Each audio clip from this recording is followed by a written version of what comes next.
Sorry, it took me a little longer to be live. Is it... Okay, let's take care of this now, Phoebe. I don't want you to miss anything. Are we live on YouTube as well? We are live on YouTube as well. Hi, YouTube. How you doing?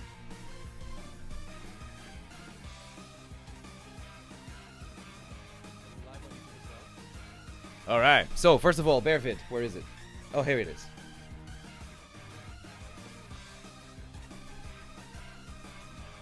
If you don't know why it's called Bearvid, he has a little bracelet that says Bearvid. Bearvid Francisco. One of the great gifts from the great fans from up north. Is it the Midlands? I don't know my my UK geography properly. Is it the Midlands?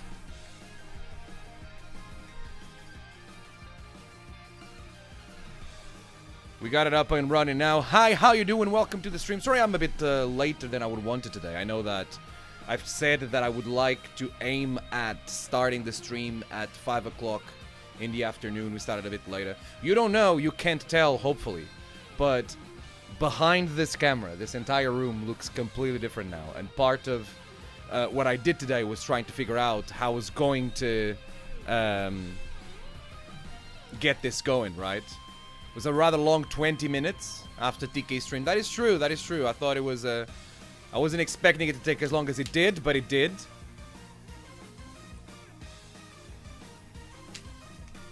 But we're on now. We are on now. Had a relaxing day today. A bit less tired than what I usually am. Obviously, I didn't have a show yesterday, so I mostly taught. Sheffield is technically Yorkshire, so also technically the north. I don't know the limitations of it.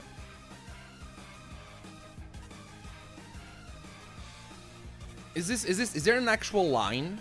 I'm gonna put up the map in a second of... Oh yeah, so stream has... Ooh. Should I keep it in the chat? Yeah, it's fine. Stream now has... I've now have timers on the chat, right? To put some interesting links. Tell me if they become annoying, right? This is really weird because, like, in the reconfiguration that we have now behind the camera, as I'm staring at the camera, there's a mirror, so I can see myself. I'm staring at myself right now. I look good. Oh, what a hunk. I'm going to pop up a map of, RevPro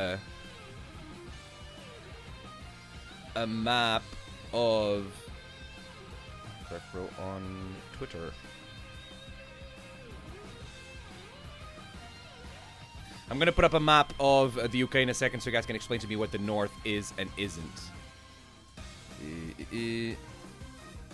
Dinner done? What did I miss? I just started. I had to kind of like... There was a little bit of tech issues, right? My OBS has been weird, so I had to kind of restart OBS.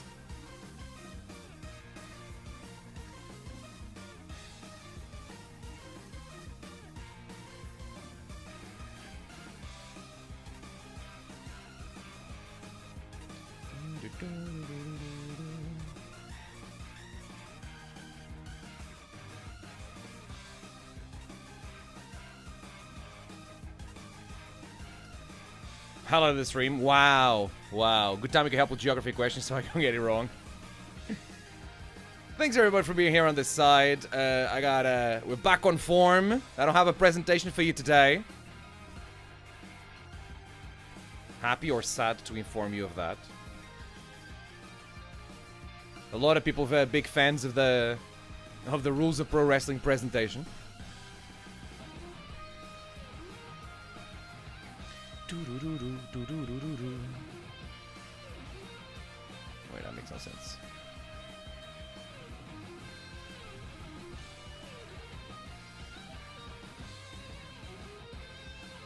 North of Derby, the north, between Derby and Northamptonshire, the Midlands, Oxfordshire, and South, the south. Aren't you proud of me for saying Shire instead of Shire? I didn't say Shire. Oxfordshire. Shire. How American I look?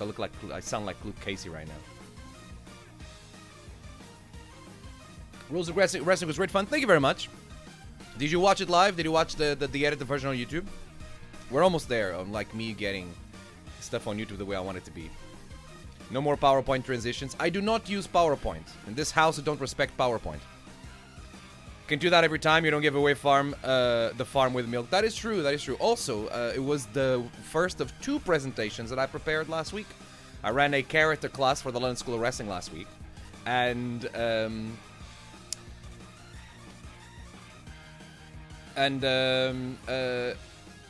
I also prepared a little PowerPoint.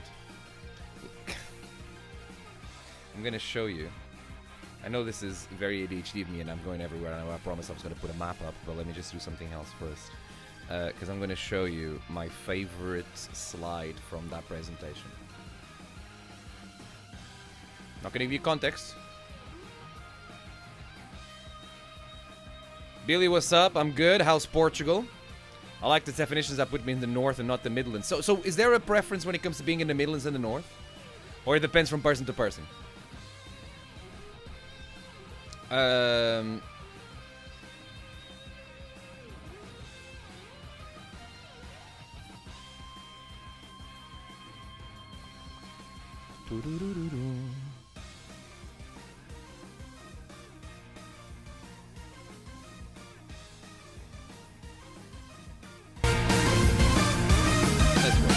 Here's my favorite slide of the presentation.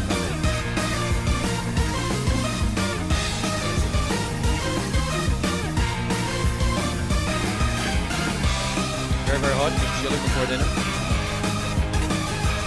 Ooh, very loud.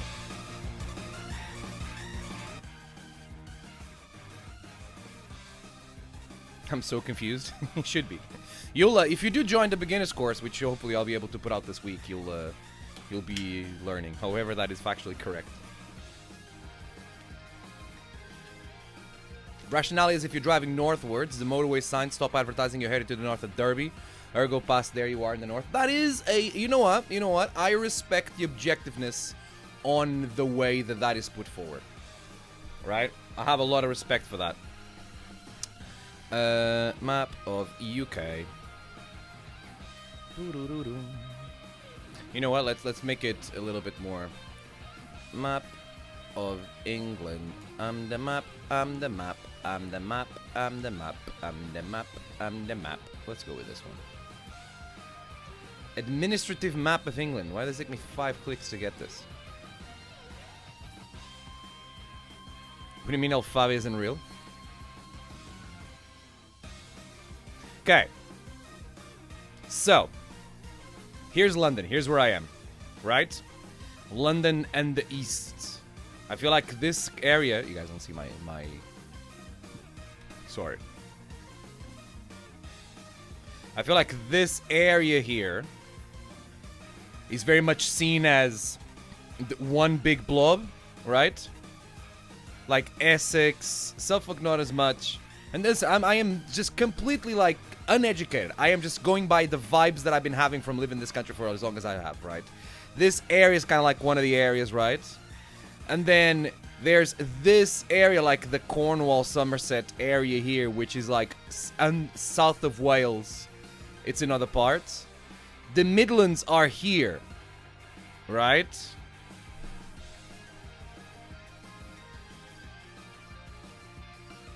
The Midlands, there you go. The Midlands is this area here. It's like above Reading. I would, if I didn't know, obviously like we just had this conversation, but I'm looking at like Manchester here and Liverpool probably like just there, right there. Sheffield's in the same line, then means Sheffield is north, right? So if I was to guess and put a circle around the Midlands, it would be like, in my mind, Nottingham is north. North? Wow. So all of this area, this is what the Midlands are. Right? Right here. And then the north. And I don't know if it's like, do you guys, I've never, listen, I haven't even stepped foot in this area. Do you guys just divide the north by yourselves? Is there like a north and a southern north? What's, or are you happy to just be all cumbled together? What's the deal? On the drive-in Wolves, they were still advertising the north as this way, so I assume it makes it not northern. Wolverhampton, no, I don't think I would put Wolverhampton as the north. It's to me feels like the Midlands, or at least I've heard people call it the Midlands so much that I've internalized it, right? The London and the southeast area is the most populous part of the country, so they're lumped together. Especially because this is just becoming like the greater London, isn't it? in a way. Like, Greater London is even greater now. Like, it goes all the way to Reading, especially with the connections with the high-speed train and all of that. So, it is a nice area. I must say that it's a nice area to be in. Thing is, I don't know if people count Norwich as Midlands or as North, so I'm confused. I feel like with this peninsula here, you're just so on the side that is just like, I feel like this area, it's its own thing. This has to be its own thing, right? Maybe together we hit the Lincolnshire.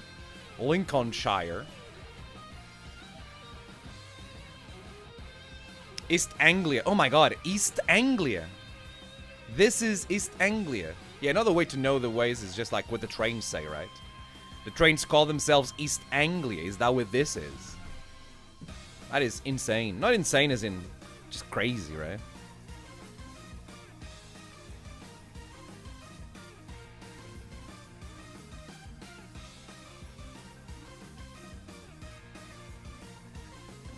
And Norfolk and Suffolk are the east because they poke off the edge. Norfolk? Where are we? Okay, Norfolk and Suffolk. Yeah, this is the east of London. It's like the same as this east of London down here, right? This is like the proper east. This is like southeast. That's why it's always like London is southeast down here. And then this is the east. And then this is the northeast. Thing is, the most popular parts are either southeast or northwest. So polar obvious.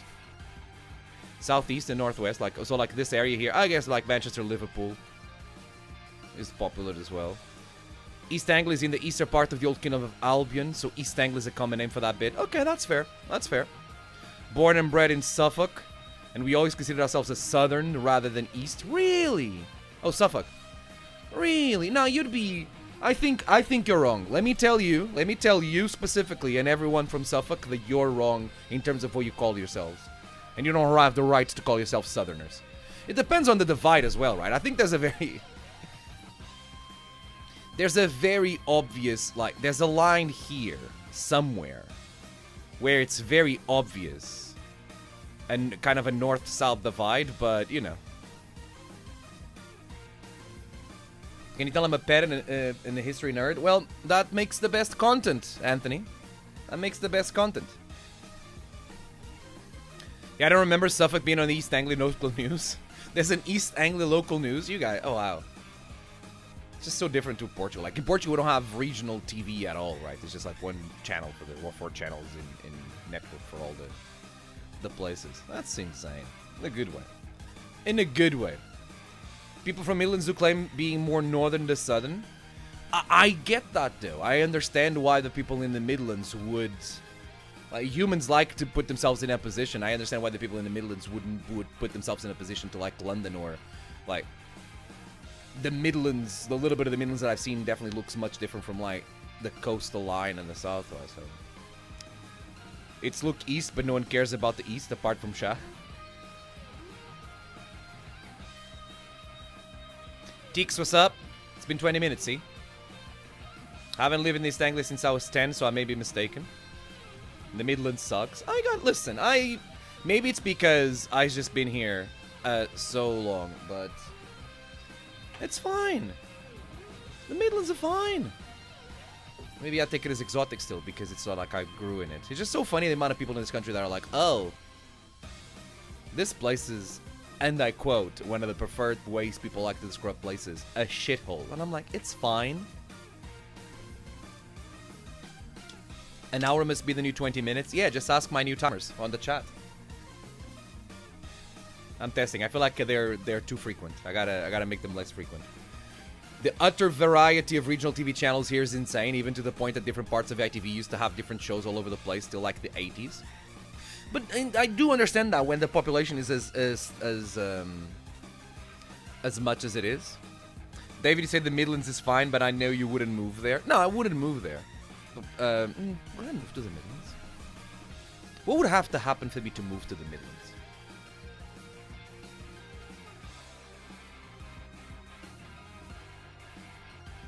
I would have to think about the trade-off, Sandy. I would have to think about the trade-off. I don't know. Well, see, there's a Discord. I'm glad that that the timers have helped already. At least they've helped someone. cheaper than London. Maybe there's a reason why it would be cheaper than London. I am so...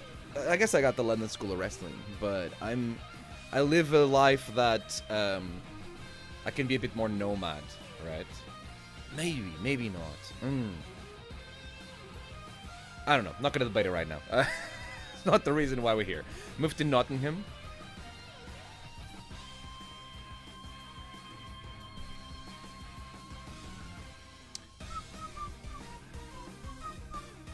Move to Nottingham. We have university. And don't do that. The full stop is sending me. I've mentioned all ITV regional variations. I'm getting nostalgic for the old channel indents now. What kind of stuff would be on it though? Move to Nottingham. We have Council House. City of Caves. That looks cool. That looks cool. That looks very Sintra-esque. Right? Oh, what's happening? I didn't want you to do that. I want you to do this. How do I go back? Do I have to do this?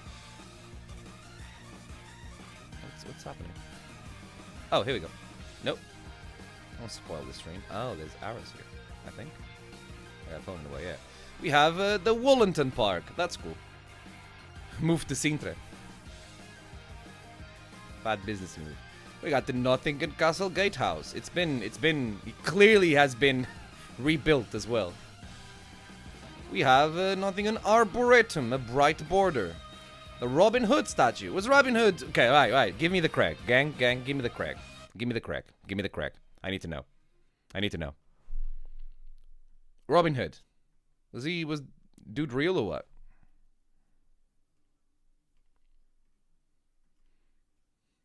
Dude real or what? Batman lives in Nottingham? Is this Batman? Oh, wait a minute. You kidding me? Is this the Narctides mansion?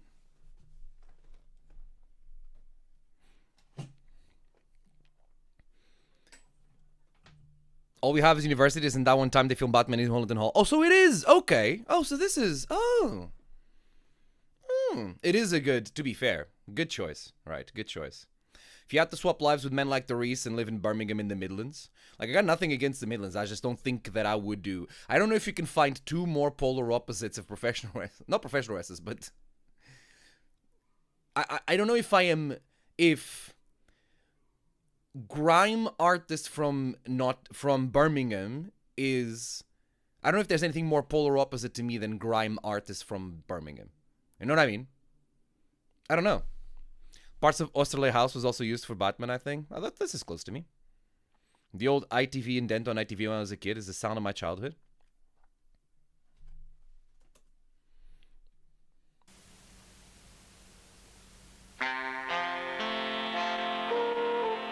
I've seen this before. The sound is weird, though.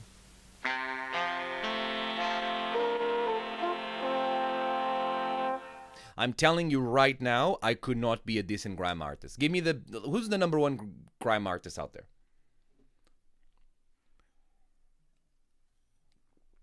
As I try to my best to not be... I can't do this on... I don't know if I can do this on stream. JME. Why would I know that? Because, well, you seem to be a grime specialist.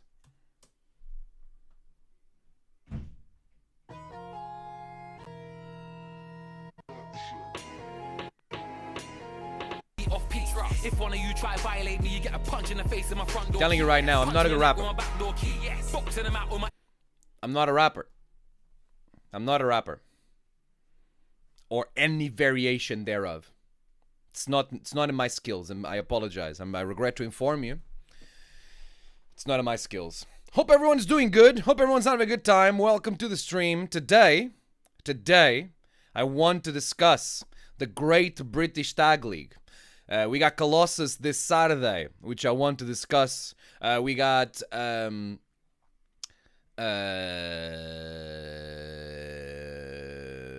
Southampton on Sunday that I also want to discuss. And we now know what the scenario looks like at the Great British Tag League, so I'm looking forward to discussing that as well. Got a black ski mask, but I don't ski. Oh, is this a line? Okay. Have you seen me saying, imagine me trying to do any sort of like rhyming or rapping in this accent. Isn't it insane? If I put my mind into it, I like that attitude, right? That is the right attitude to have, Phoebe. Just the idea that like anything, I can do anything as long as I do it. That is indeed correct. And I respect that. I respect that from you, right?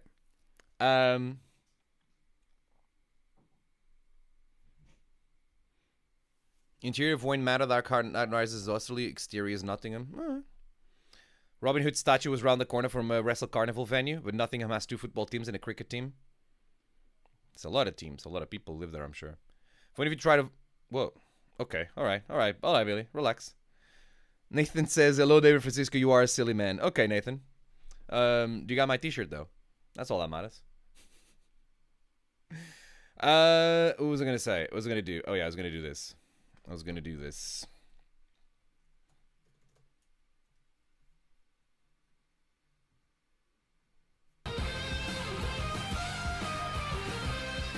They don't call him popular meme wrestling for nothing. Oh god, the bane of my existence. Hello Sarah, what's up? Late, but I gotta say Sheffield is infinitely better than Nottingham and indeed London. What makes you say that? So like, the only thing I know at Sheffield is the way into the network, the way out of the network, and then the high street that I have walked enough to go and get something from far away. But I'm glad. Are you from Sheffield? I'm glad that you're like proud of the place you're in. So many people are like talk about the places they live in, and like, oh, it's a shithole, you know. And I'm like, they're like, no, this is better. City center is a bit rubbish. Yeah, man. Anthony Russell is in the chat. You can't forget the hockey teams. What's good about Sheffield then, outside of when I'm there wrestling? And their great choice of, their great taste in professional wrestlers. All the neighborhoods are full of cute little independent businesses. We're right on the edge of Peak District. What's the Peak District? I'm from East London. It's a shithole. It's my shithole. See, this is such a weird sentiment, right? Of like, oh, proper shit in it, but I love it. How about you don't talk about it like it's bad? Like, it's so similar. New Yorkers have almost the exact same sentiment, but it's very much like, this is the city, this is where it is, and we love the way it is. We just kind of love it. And at no point would they say it's a shithole. They would just say, like, it's brilliant. Like, sure, it has all of this in it, love it. There's a specific, Casey Neistat in one of his vlogs, when he's talking about New York specifically, it might be the one with the pond. He basically talks about how it's weird when I take it out of context like this. It's just gonna sound a little bit gross, but the context, he used this example as exactly this pride in like being a New Yorker, of like, yeah, I was like driving around the streets and I saw this and I saw that, and then at the same time I just saw a man defecating on the streets, and I was like, yeah, that is New York, isn't it? Like, there's a certain sentiment of like, like you wouldn't be like, oh, the kind of place where like people who do that.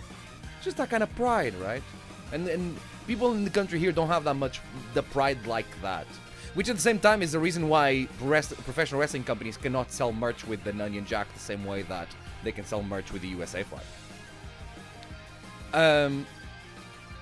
Moved here in 2021 is my favorite city. That's usually because they live in the Midlands, though. Oh, the people that say this is a shithole. I see. What is Peak District? I'm glad you found a city that you like, though, Sarah. That is very good. I think that's so important.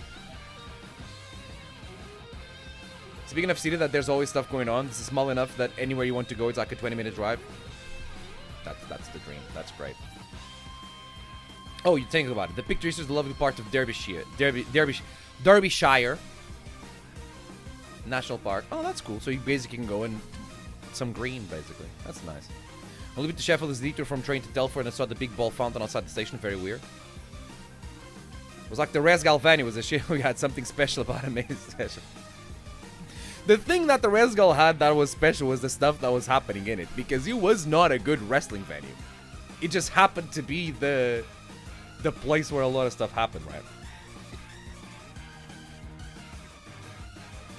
What was he saying about the Union Jack and USA flag? Hi DMR, how you doing? I'm saying how there's so many, like, how many times have you seen WWE or like AEW trying to strongly push merch when they come here? Like, one of the strongest items they try to sell is stuff with the Union Jack on it, the same way that they basically try to transpose the sentiment around, like, in America with the USA flag, in the United States with the USA flag.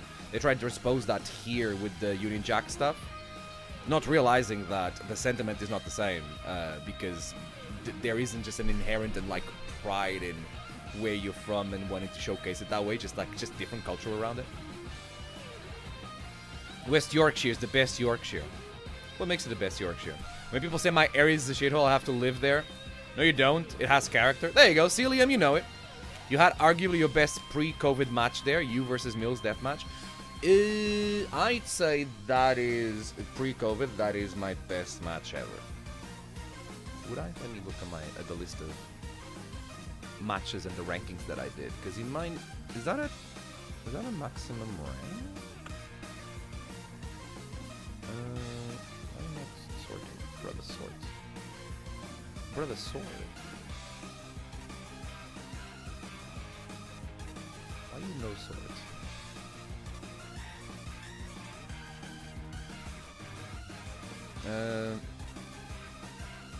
Oh, that's interesting. That's interesting. It's not my highest rate. It is different though, but definitely one of the best matches I've had. If you have a ranking of your best matches, oh Sarah, how can I show you this without show you stuff that I don't want to show, that I don't want to be public?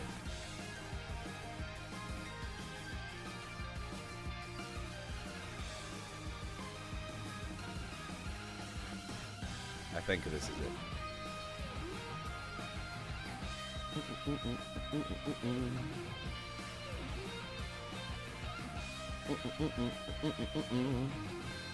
No lecture today. You had 2 lectures last week. You don't need any more lectures, Moose. Welcome.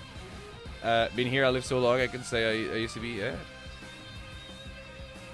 Peak District is nice. Went to Buxton there for a wedding. They had the reception in the hotel where Mary Queen of Scots was held before being taken to London to be executed by Queen Elizabeth I. Hey, remember when this person died? You're in the same hotel. Here's a spreadsheet that I have.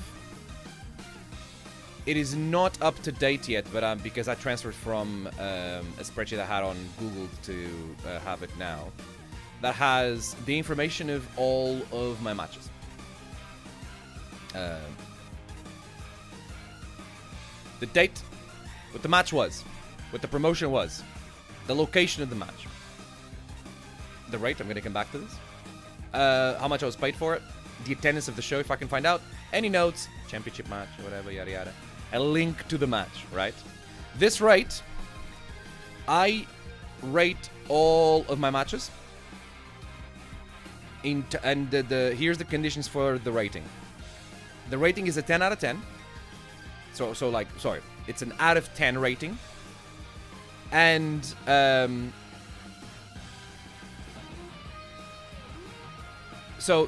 me start over. The scale is an out of 10 scale. 7 is a cop-out. People that do 7 out of 10s are cowards, and they just don't want to tell you if they thought it was fine or if they really loved it, and 7 is a cop-out. And people that defend that midterm are the reason that are basically telling on themselves, right? They are cowards, and 7 is a cop-out. The way I rate it is specifically with how I felt the match went, as I come out of it.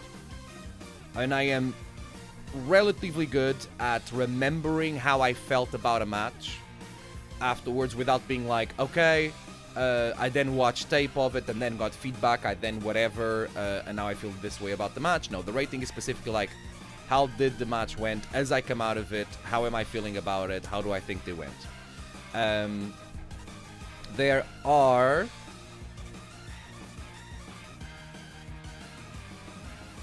3 10 out of 10 matches. The last 10 out of 10 match is the match against True and Lacey in Sheffield. No, sorry, that was a 9 out of 10. That wasn't a 10 out of 10. This spreadsheet came from it's basically me doing the thing that Chris Jericho recommends and does it as well, of having a list of all the matches he had, right? It even made a book about it. But when I heard that he had that, I retroactively went back to find all the matches that I had, and then I continued to keep putting it forward. 10 out of 10, no wiggle room for improvement. There's always room for improvement. The rating is on a scale. There are matches that I've rated like 9s and 10s that I know if I had the same match today, it would have been much better. And if I saw with the lens of today, I wouldn't have rated that. But I don't think that is fair on me, the person that had that match. Because the person that had the match is not the same person that I am today. So the point of the match, this is not an absolute scale, because of course, as time goes on, the matches in theory will get better and better because I become better and better. But the point of it is, because the point of this is to keep track and the memory of it, is pretty much me being like, oh, this was a great moment, I remember this, I felt great about this. And be able to, like, when people ask me things like what's my favorite match, or like what's the worst match I've ever had, having a little bit of a reference to this, like, oh yeah, I felt this one was horrible. There have been matches very recently where I felt that they weren't good, and then I watch them on tape and like I was happier with it, but still the thing that gets called, the thing that goes on the rate still is the one that I had when I left the match. One of them, a match that, it's not on the spreadsheet yet, but a match that I know exactly what the number is, that doesn't reflect how I felt about the match when I watch it back, is the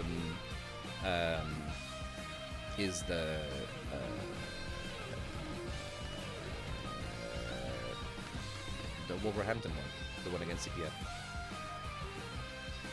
And maybe one day when I'm done being in the ring, I'll go through it and I'll write a book about it.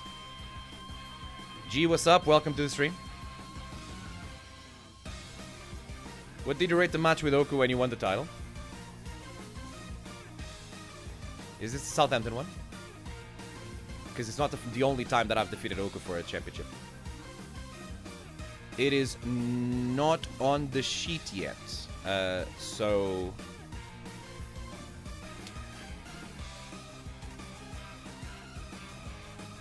Is it a 10 out of 10 or is it 9 out of 10?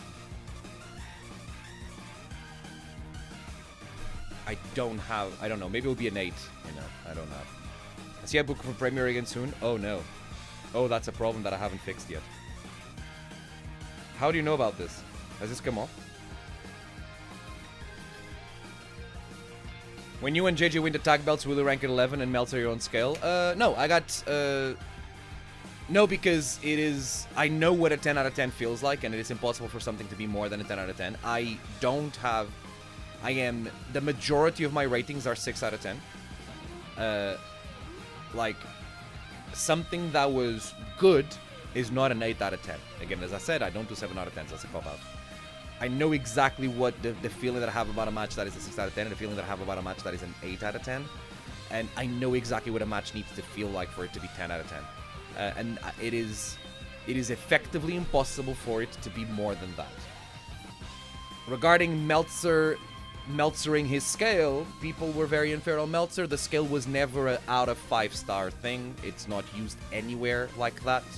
Therefore, Meltzer wasn't using it like that in the first place. Meltzer wasn't even the first person in the world that rated a match 6 stars. Meltzer gets a lot of flack and he shouldn't be, because there's a lot of people that realize they can profit out of burying Meltzer. Not a conversation for us to have now. So yeah, I have a spreadsheet. I have a lot of spreadsheets. And there is... I know it makes me sound like an Apple fanboy, but I promise you, when I started using the spreadsheet software by Apple, numbers is just miles ahead. Meltzer kills me when he rates stuff like 6.25 stars. It is very hard to... Like, I'm genuinely delighted by it. It's great. It's great. John's wife posted a poster for the Celtic show and your handsome face was on it. Oh, because I don't know if I can make this show. That's the problem. I may end up doing it, but we'll figure it out. None of your matches have been 7 out of 10. I have deliberately rated none of my matches 7 out of 10 because 7 out of 10 is a cop-out. 7 out of 10 is a kind of rating you give when you don't want to commit to give a rating. And I'm not a coward. The point of this is to make me commit and decide. To make me think about my own standards for myself. How can you be angry at that guy? It's great. Even with the stuff where like he slips and he it's like, you know. Chips and Dropkicks, what's up? How you doing? Welcome to the stream. I haven't even started. We didn't have an hour. I haven't even started. What if it's better than a 6 but not good enough to be an 8? I know exactly, again, the rating is how I'm feeling about it afterwards. I know exactly what a match that is a 6 out of 10 is, and I know exactly what a match that is an 8 out of 10 is. Several times have I been indecisive between these two, and it would be so easy to just say it's a 7 out of 10 and not decide. But the point about not having the 7 out of 10 is to make me decide. There shouldn't be a middle here, right? I shouldn't be non-committal. Non-committing, not committable. I don't know. You know what I mean. If a match is feeling like 7 out of 10, then David either does a specific cool move to make it an 8 or falls over and makes it a 6. No, there's no way the match feels like a 7 out of 10. And I'm not thinking about the rating while the match is happening, by the way. It's afterwards. No wrestling for me this weekend. I'll be Saisley for the football. Dedicate yourself to a real sport like wrestling or hockey. Ice hockey. One day he'll award Infinity Hearts like the real podcasters do. Using your logic, the number 7 shouldn't exist in terms of ratings. The numbers, it's not that it shouldn't exist. I think people are going to do it. I have higher standards than to cop out and give 7 out of 10 to stuff. But if you want to talk about the way things shouldn't exist in terms of ratings, I hate with a passion decimals on an out of 10 rating scale. With a passion. The idea, how much of a coward do you have to be to put to like tell yourself that you're going to do out of 10 ratings and then go for a decimal? If 7 is a cop out, imagine how much of a cop out 8.5 is. Oh, I can't decide if it's really an 8 or a 9, so I'm gonna say it's an 8.5. No. Decide. Standards. Things have places where they need to go.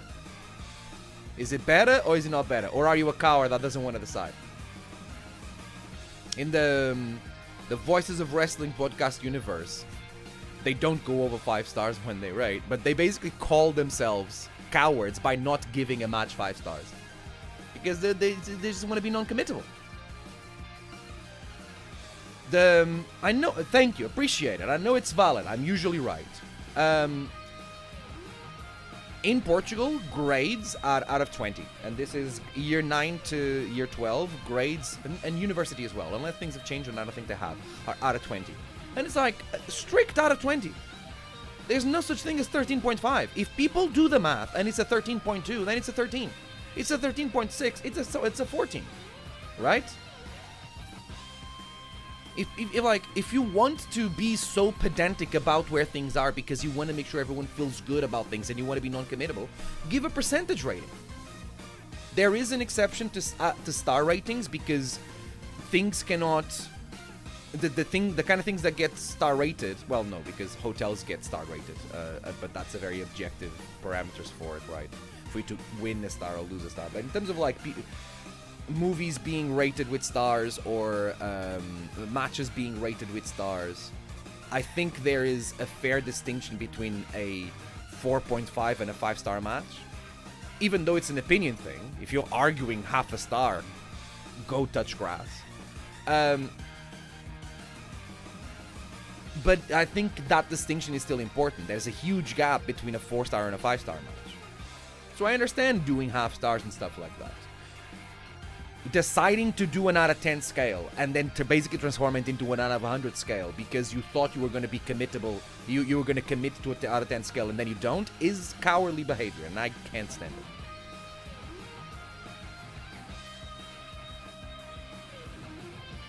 I watched the match at Attack yesterday. It was a 7 out of 10 and not a cop-out. It was very good but not excellent and was better than your average to be good. That's a 6 out of 10! Your average is a 5 out of 10. A match that was better than the average, but not like excellent or remarkable, is a 6 out of 10.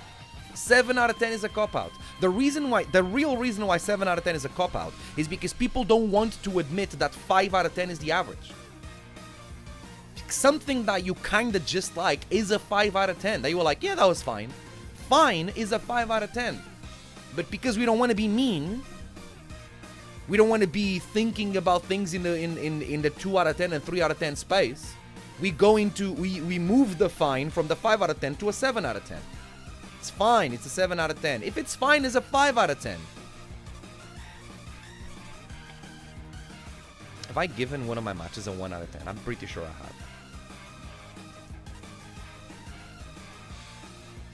No. How about a 0 out of 10? I have given 2 of my matches a 0 out of 10. No, I didn't. This is it's not. It's counting the 10 out of 10, but because it's 0, it's just doing the same thing. The lowest rating I've done is I did find 0 out of 10, and it's basically giving me the 10 out of 10 matches because it technically has a 0/1/0. The 2 out of 10 matches, the 1 2 out of 10 match that I've had is my last match as a contender.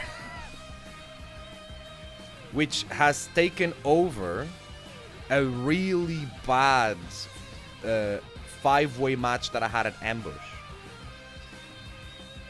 A really bad match I had with Rocky Mac. Just that day we were just not on it. And a bad triple threat that I had at Battle Pro apparently. Yeah. My 10 out of 10 matches, and this doesn't include... The list is not updated, like I don't have any of the matches this year on the list because I just remembered it was bad. We need to know why it was bad. Things just didn't click that day. Just the match just didn't click. Sometimes it happens, you know, like you're gonna have bad nights on everything, and that just happened to be a bad night. I have, and this is pre-COVID. Why did I not give my deathmatch a 10 out of 10? I'm sure that there's a reason why. Yeah, the deathmatch is so many matches with me. That's so funny.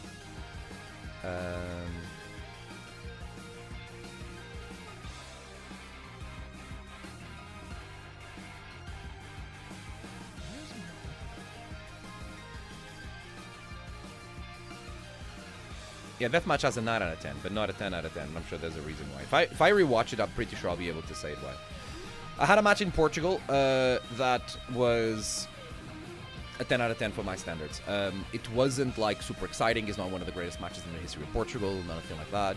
But from the gap between what I intended to do and go out there and the thing that actually happened as we were there is, and the way like the crowd just reacted to everything and yeah, my own standards for the match, it's a 10 out of 10 match. The other one is a New Force Wrestling match. It's the last match I do for New Force Wrestling, where I do a loser leaves town match with Bagheera, and everything worked greatly, and we just had that. We just had that crowd. We just had that crowd. It was incredible. It was very close, if not the same, in terms of like obviously in the respective scales to what happened to the last match I had in Sheffield, in terms of like crowd engagement and interaction to it.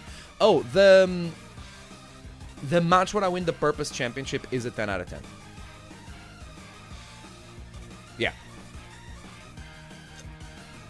I haven't put it on the sheet yet, but it's definitely a 10 out of 10. Maybe the last 10 out of 10 match that I've had. So yeah, like in years and years of wrestling, apparently I've only had 3, which is fair. Because those you don't always, you know.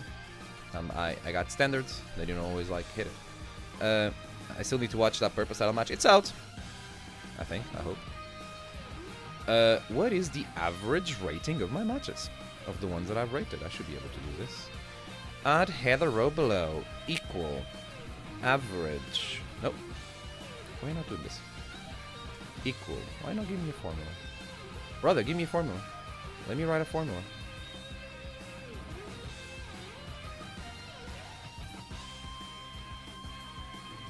Is this not a... No, it is a numbers file. Why? Let me write a formula. Brother, let me write a formula. What the hell is this?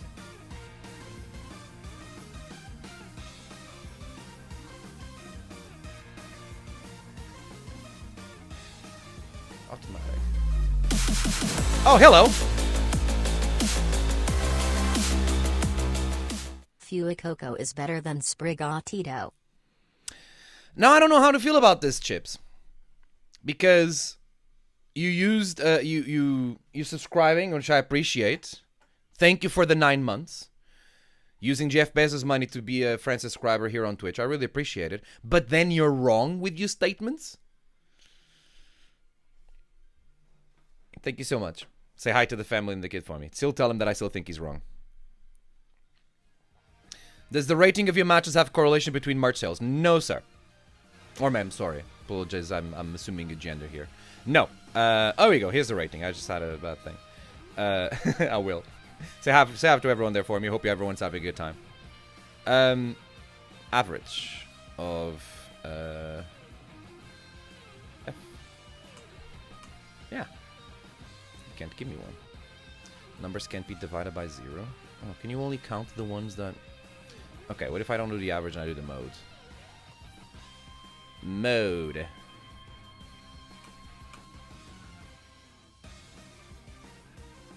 Brother, this is a... There, did it. God damn it. But I want you to show as a... Oh, fraction. There you go. No, all of them.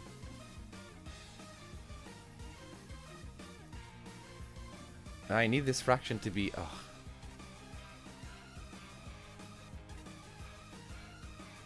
Tenths. Okay, cool, wonderful. We did it. I finally did it. I figured out... Great job here on stream. Isn't this great live streaming, huh? I finally figured out the right settings for the spreadsheet. Right, so the most I rate a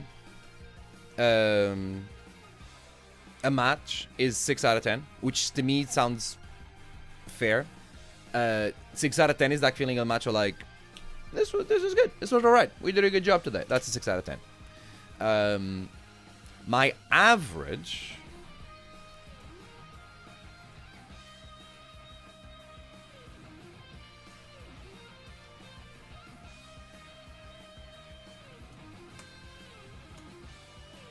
is also, well, it would be, to be fair, if it's the mode. My average is 6 out of 10 as well, which makes me sad.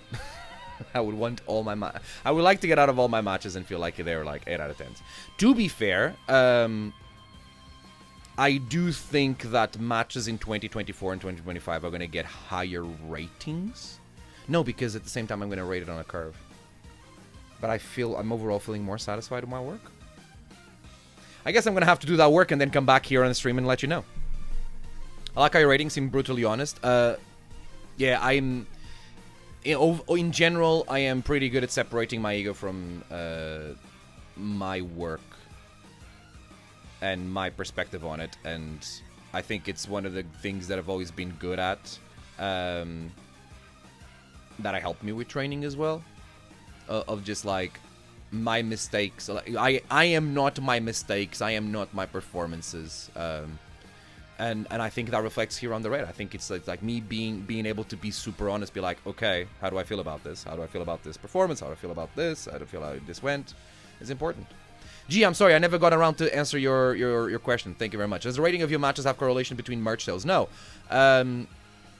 It is strictly, I promise you, it is only how I'm feeling about the match as I come out of the match.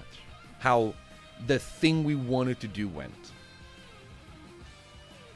Oh, it's not a 10 out of 10. I rated it a 9 out of 10. Oh, I rate my win as a 9 out of 10. Okay, so I guess it was a 9 out of 10. See, this is the kind of revision in history and thought process that makes it fair. I just realized that I have written down the rating for me winning the purpose title, and it's a 9 out of 10, not a 10 out of 10. You should have watched you a fair amount over the last 3.5 years since the Robbie X match. Didn't I have had better matches? Oh, that Robbie X match was fun. That Robbie X match was very fun. I remember it. Do I have it here? 8 out of 10. Right. Speaking of purpose, you can see that behind me is the Purpose Wrestling Championship still.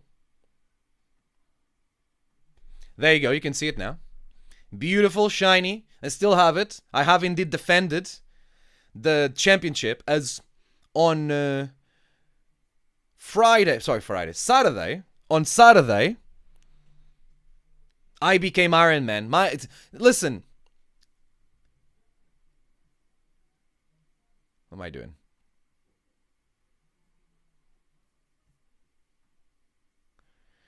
Nino Bryan challenged me to an Iron Man match.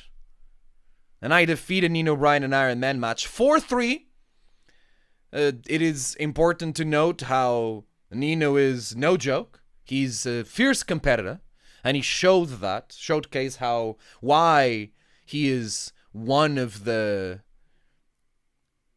better wrestlers in the history of Purpose Wrestling, and a name that is synonymous with the Purpose Wrestling Championship. Wasn't easy, but I worked hard, and I was able to push through all the barricades that I've been putting in front of me, push through an environment that clearly seems to be doing its best to not make my journey as a Purpose Wrestling Champion fair, and I am still your Purpose Wrestling Champion. It's a beautiful picture by Gav Belson.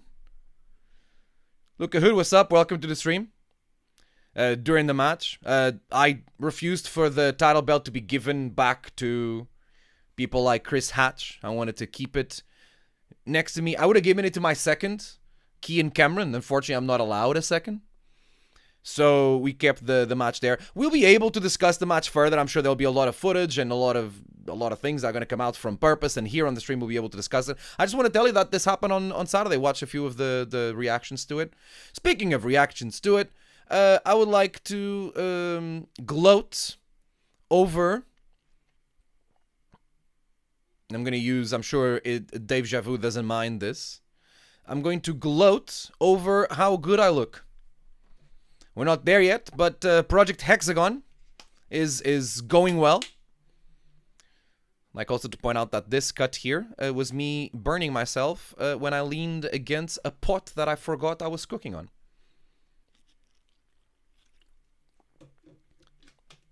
But you don't have to pat me on the back. You don't have to give me, oh my god, look at you. All you have to do is recognize my hard work and determination as I continue to progress further in this level and stage of my career as a professional wrestler. And the Purpose Wrestling Championship is a symbol of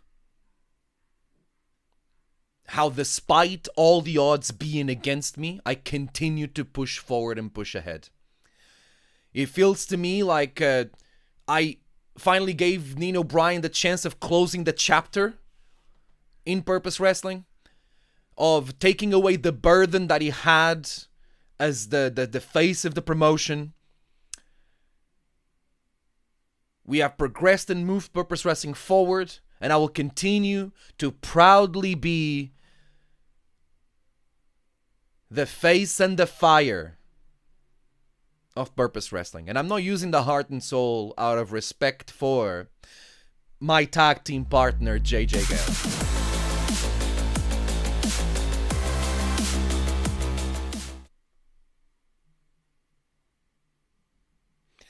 How you doing? Thank you so much, Milligan, for 2 months. Appreciate your subscription. I really appreciate it. Thanks for your support. 2 months.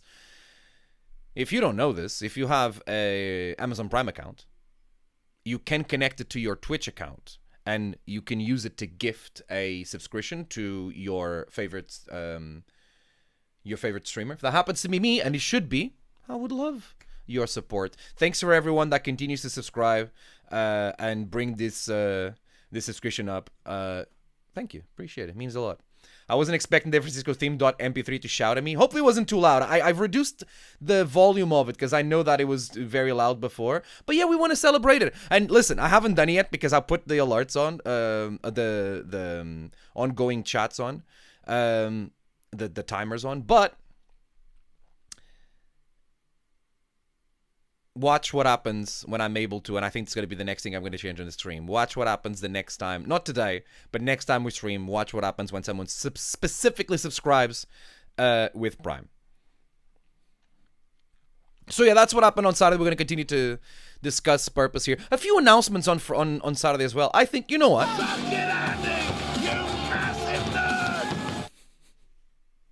JJ Gallet. I gotta fix that as well because it keeps only appearing half of it. I gotta fix those inserts too. JJ Gallet. Am I saying it right, by the way? I don't think I've ever heard Gideon say JJ Gallet. Things continue to move forward in Purpose Wrestling, and announced for the next...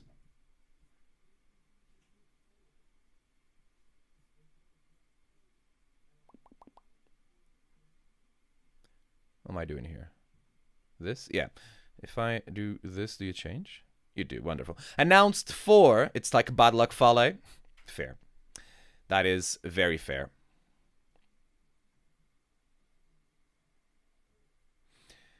Have you been told you look like Frankie Kazarian? I don't think he would enjoy being told that I look like him.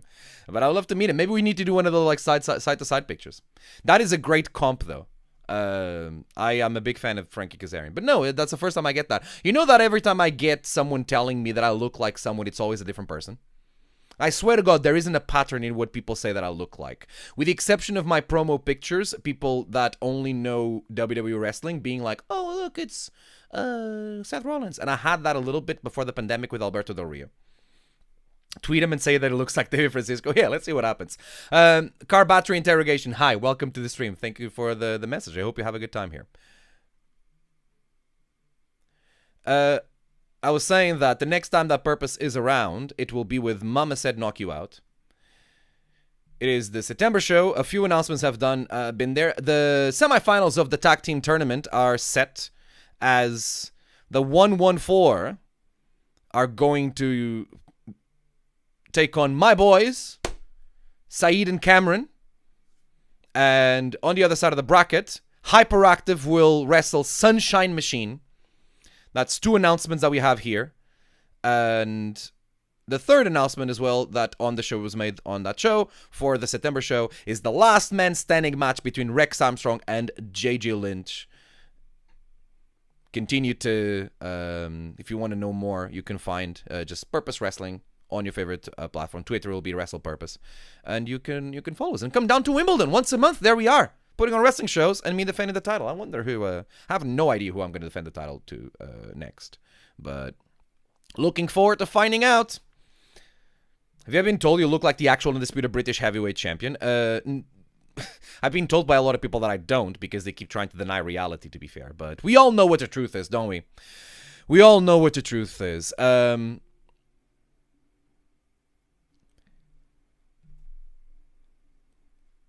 I will, I'm going to go back to Southampton, right? To the place where it all happened, but I will continue. Our mind is somewhere else now. We got other titles, right? Hyperactive versus Sunshine Machine is first class booking. Listen, the booking committee, I may have my problems with them, but I think they do a good job, right? And also the draft of the tournament ended up with things happening this way, right? Southampton's going to be interesting. Oh, it is. So should we talk about Southampton?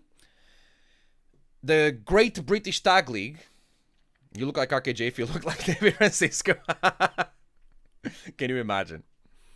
The Great British Tag League is ahead of us, right? We are this close. The Sons of Southampton are this close to having a shot at the RevPro Undisputed British Tag Team Championships. Now that I think about it, maybe we should already have a shot, having in mind that we eliminated both the tag team champions from the last match ever to tonight, the historical Revolution tag that happened last week. But maybe that's a conversation for another time. Let's focus on the Great British Tag League, because now, as we move ahead to Southampton, we know the scenarios that are favorable and not favorable to the Sons of Southampton when it comes to the B block of the Great British Tag League. This weekend, RevPro was in Germany, doing a Double Impact 2025, a show together with GWF, and there was one Block B match on this, on these shows, on this double show. It was Mills and Joshua versus True and Lacey in the Battles of the Ampers. Did I say the name of the thing right? I think I realized this is probably the first time that I say the name of the @ sign. Ampers? Amphers?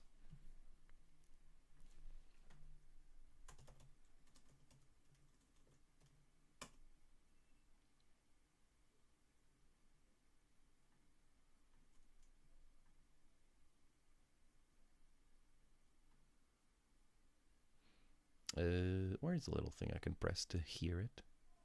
Where's the little thing I can press to hear it? Anyways, ampersand. That's the name of the thing. Ampersand. That's what it is, right? The Battle of the Ampersands.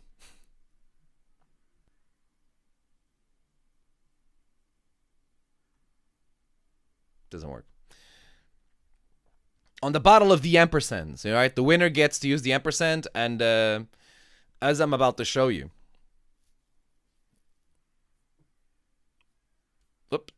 Whoop, what's happening here?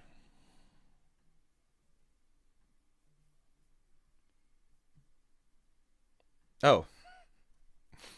What's happening is that my browser died. Sorry.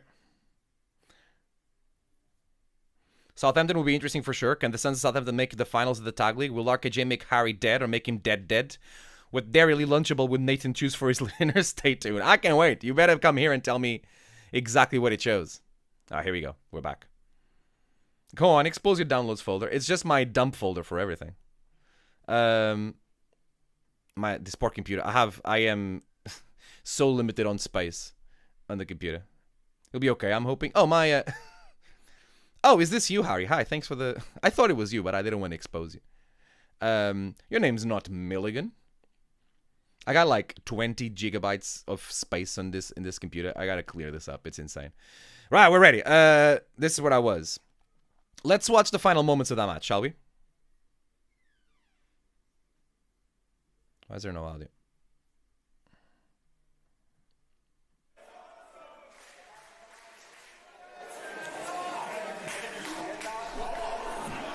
Ooh, this is horrible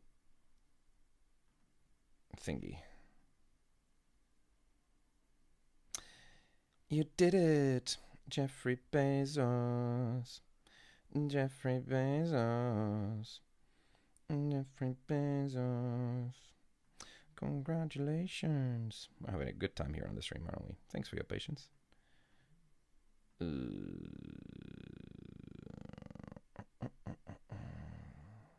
Wonderful. How about now? Does this look better? Is this going to look better? It is going to look better. Okay. Went for a double stomp. German suplex release from Jay Joshua. Mark True, oh no, he got caught. I forgot the name of the move. It's a good name. Satellite DDT. Crazy DT. It's not Crazy DT, but I know what he named it. It's a good name. It's a good name. He rolls the shoulder at the last possible second. As a crowd are sounding their appreciation. They know good wrestling. Damn DT. Thank you very much, Billy. Paying attention. Pro wrestling at its best.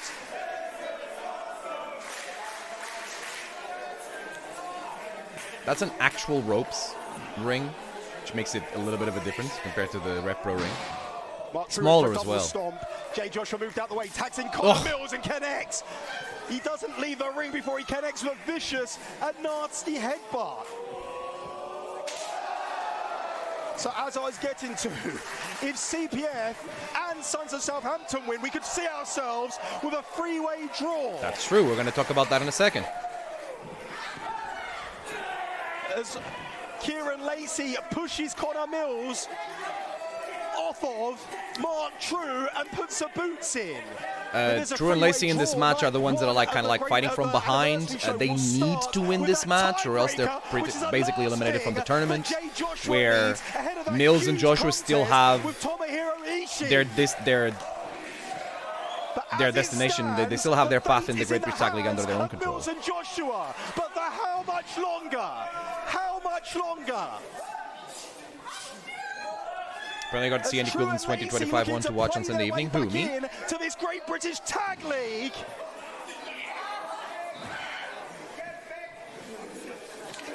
Oh, he caught him. Oh, he's going to do the corner thing, isn't he? Ugh, dirty.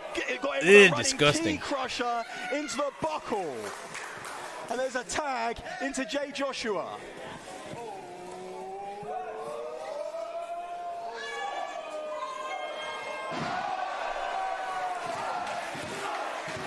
And it's over. Those refs count a little bit too fast, but if everyone they get the same cadence of count, so that's fair.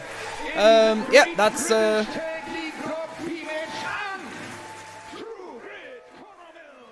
British style shot has changed in the days of Big Daddy. Oh yes, it did, Car Battery, 100%.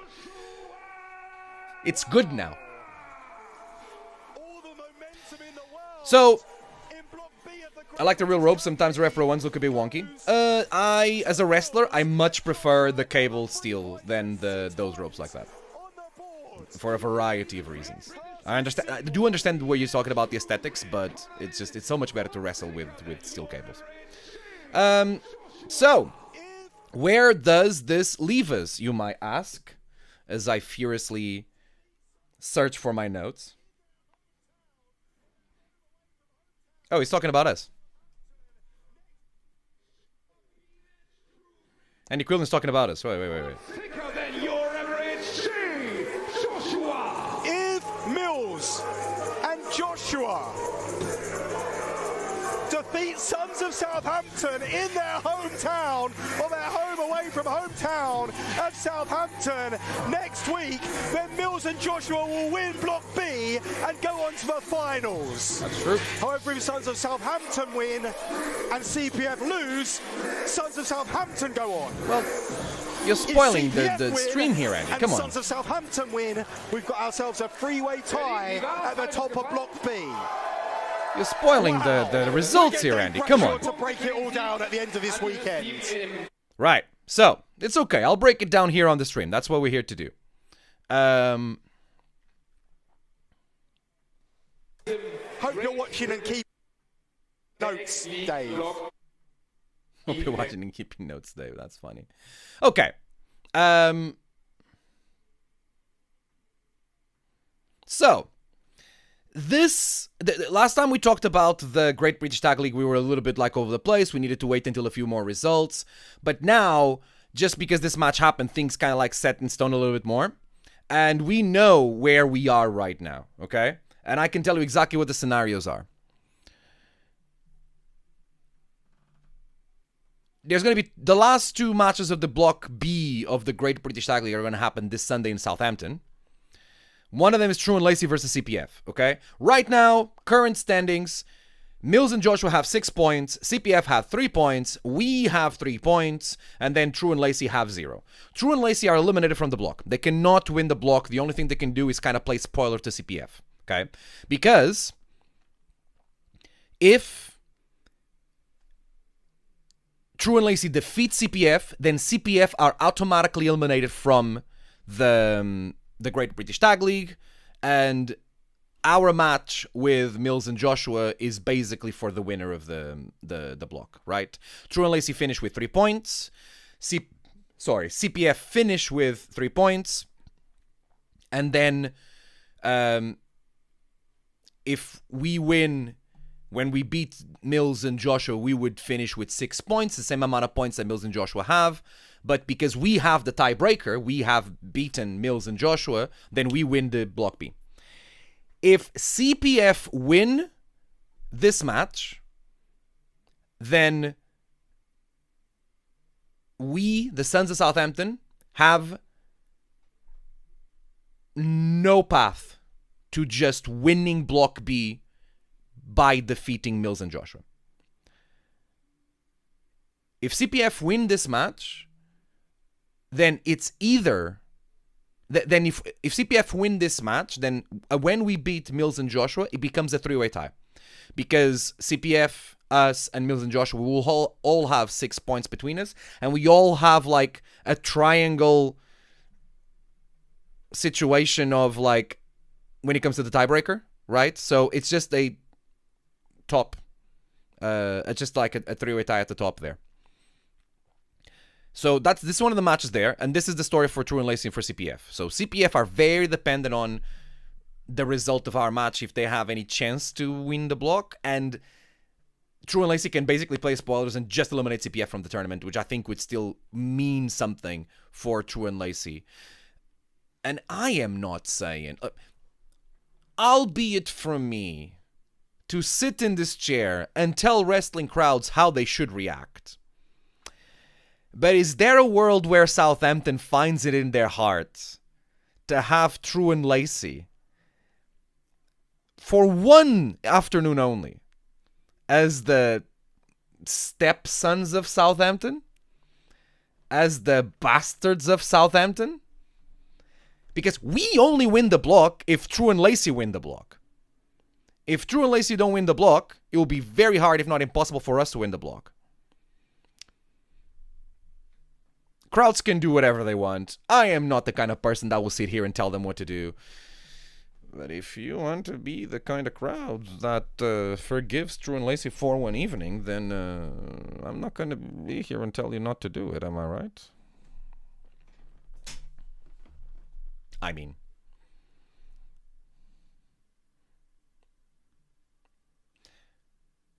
CPF's rapture from attack yesterday was very good, one to folk to seek out for. I'm not surprised. I think that all those two teams are very good. True and Lacey with no points. Right now, True and Lacey have no points. Yeah. Basically, we needed True and Lacey win. That is true, Emma. Exactly that. Okay. The other match in Block B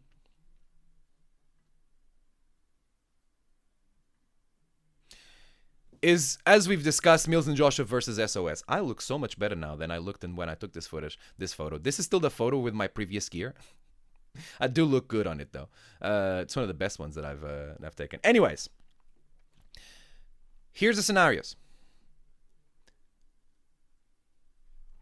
If True and Lacey win that match against CPF, this match basically comes for the winner of the block, right? True and Lacey win. We beat Mills and Joshua. We win the block because True and Lacey and because CPF and us, CPF and the Sons of Southampton both have 6 points. We have wait a minute. No, sorry. Mills and I said this earlier already. Sorry, Mills and Joshua and Sons of Southampton end the block with 6 points. We beat Mills and Joshua. We win the tiebreaker. We win the block. Okay.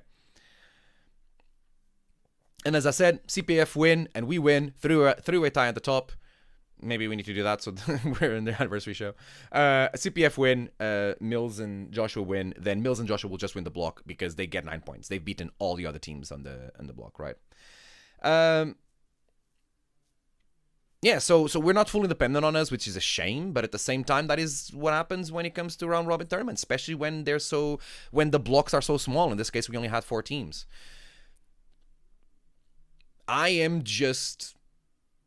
am very proud of where we as the Sons of Southampton have moved forward. I am already very happy with the performance that we have here. I think it means so much for myself, for JJ Gale, and for us as a team, for us to be as competitive as we are being in this tag league, having in mind that from all the teams in the entirety of the Great British Tag League, we might be the outlier, the dark horse, definitely the ones that have the less experience as a team. And yet, here we are, being competitive.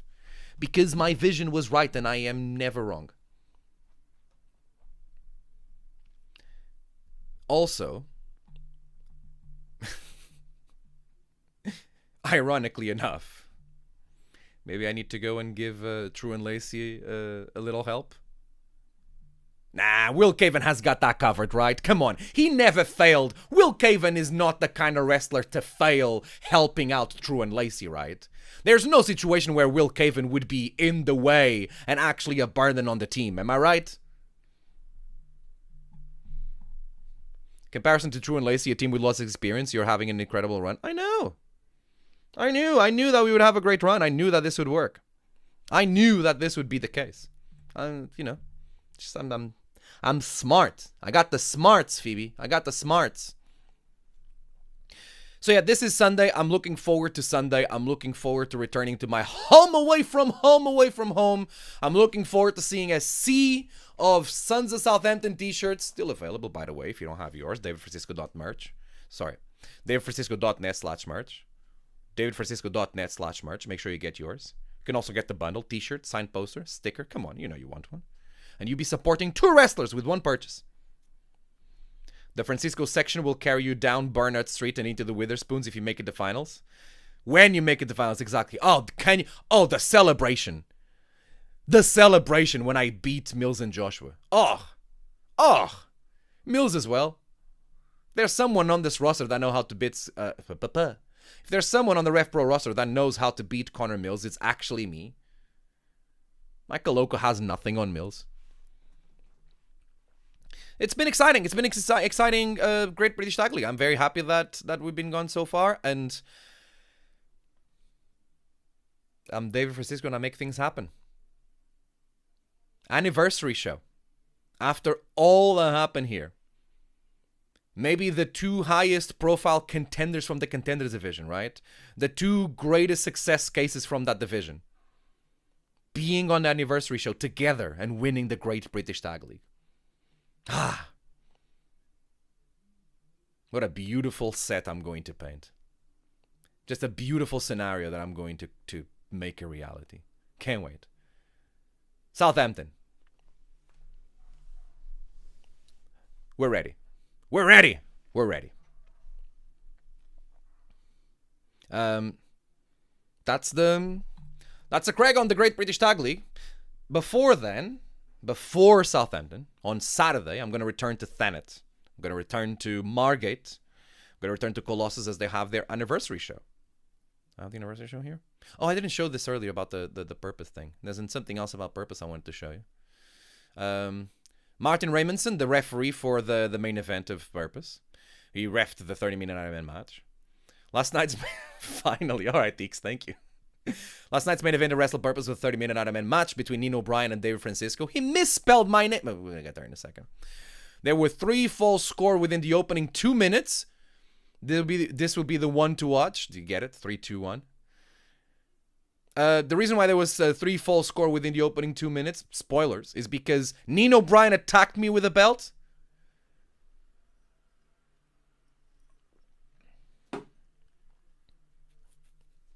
Martin spelled my name wrong.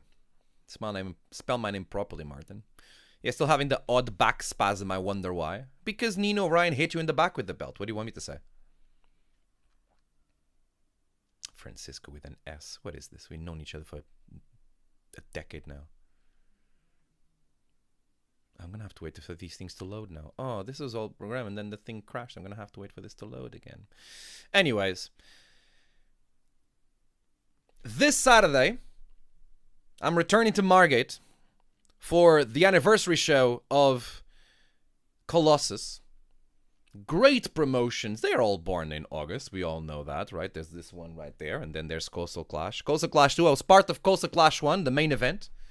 I was in the main event, Team London School of Wrestling to take on Team Thanet School of Wrestling. I forgot the name of the academy. I'm sorry. Which it's not fair on them because I've been doing such good work with the trainees, right? Anthony Russell, I will ban you. No, I will time you out for reminding me of that horrible AI song. The Seaside Rumble rap is much better. Have you visited the Crab Museum yet? Not yet, no. I should, though. But get on up because we're going down to Margate. It's going to happen. Listen, it's been a very eventful year in Colossus for David Francisco. I was specifically asked to do something very specific. They saw my value. They saw the opportunities that I could bring to the environment that we're in. They saw the kind of experiences I'll be able to give the trainees and the young wrestlers, the green wrestlers from Thanet, that because Colossus is also made for them, right? And I was specifically asked clearly and used in a way to give these trainees an experience to be in the ring with a great wrestler, right? And someone that they could learn just by the experience, right? They would come out on the other side of these matches they have with me a better professional wrestler just because they were in the ring with me, and things will click. That's the reason why I'm coming to Colossus. That's the majority of the thing, if not the only thing that I've been doing there. There's only one problem There's only one problem. And that is that clearly the trainees at Thanet have an attitude problem. We all know that there are acceptable and non-acceptable behaviors in professional wrestling, especially when you're young and you're just starting out, especially when you're trying to make a name for yourself. And the way that these trainees have been behaving in Colossus is not a good representation. They are not representing their schools and the institutions that are giving them the shots well. And I gotta say this, I have to come here and I have to say this publicly. And I've been going through this firsthand, okay? A year ago, I was brought into the fold so that these students could finally get a chance to learn properly, right? It's enough. It's been more than enough. It's been long enough them basically being wrestling themselves where they get to learn nothing. They have to get new experiences. There's this thing in wrestling where, like, there's not a... people say this, and it is true. There's no better learning experience in professional wrestling than to be in the ring with someone that is better than you. And clearly that is how Colossus has been using me, while at the same time they get to continue to feature the centerpiece on their shows, which has become a staple of wrestling in Margate. I am practically synonymous with wrestling in Margate, if you really think about it. And I just feel that, and I was thinking about this, but clearly the history of Colossus has shown that these trainees are not taking this beautiful and great opportunity they're getting. They're not taking it well. They're not taking advantage of this opportunity properly, right? If we look back at the year of Colossus and what I've done in Colossus, is this the... This is just something else, another graphic. Cool. Let me show you a few of the matches that I've had in Colossus, as at the same time I have to find the end of the matches again, right? So I wrestled Alex Aces. Gave him one of the biggest experiences he had, just a great singles match. Hopefully you learned that he clocked me with that moonsault only with his arms, even though it sucked because it was mostly elbow. He still didn't win me as he could because he didn't fully land on me with his body, right? Also, you learn ring awareness with this experience here. Then it does facilitate a rope break, and that alone is the only reason that Alex Aces is not currently the winner of this singles matchup. Unfortunately for Alex Aces, the match will continue. He has to stay on. Alex Aces, you can say, may be the crown jewel of the trainees in Thanet, right? One of the most experienced ones, definitely a lot of potential there. Come on! Right behind the referee's back. Made the mistake of trying to move the referee around and suffered from it. Beautiful. Uranaki in the middle of the ring. Cassie of a low blow at David Francisco. Fortunately, that ref knows the rules of wrestling. Yeah, wonderful. He knows what he's doing, because if nothing else, he probably saw the ultimate guide to the rules of pro wrestling by David Francisco.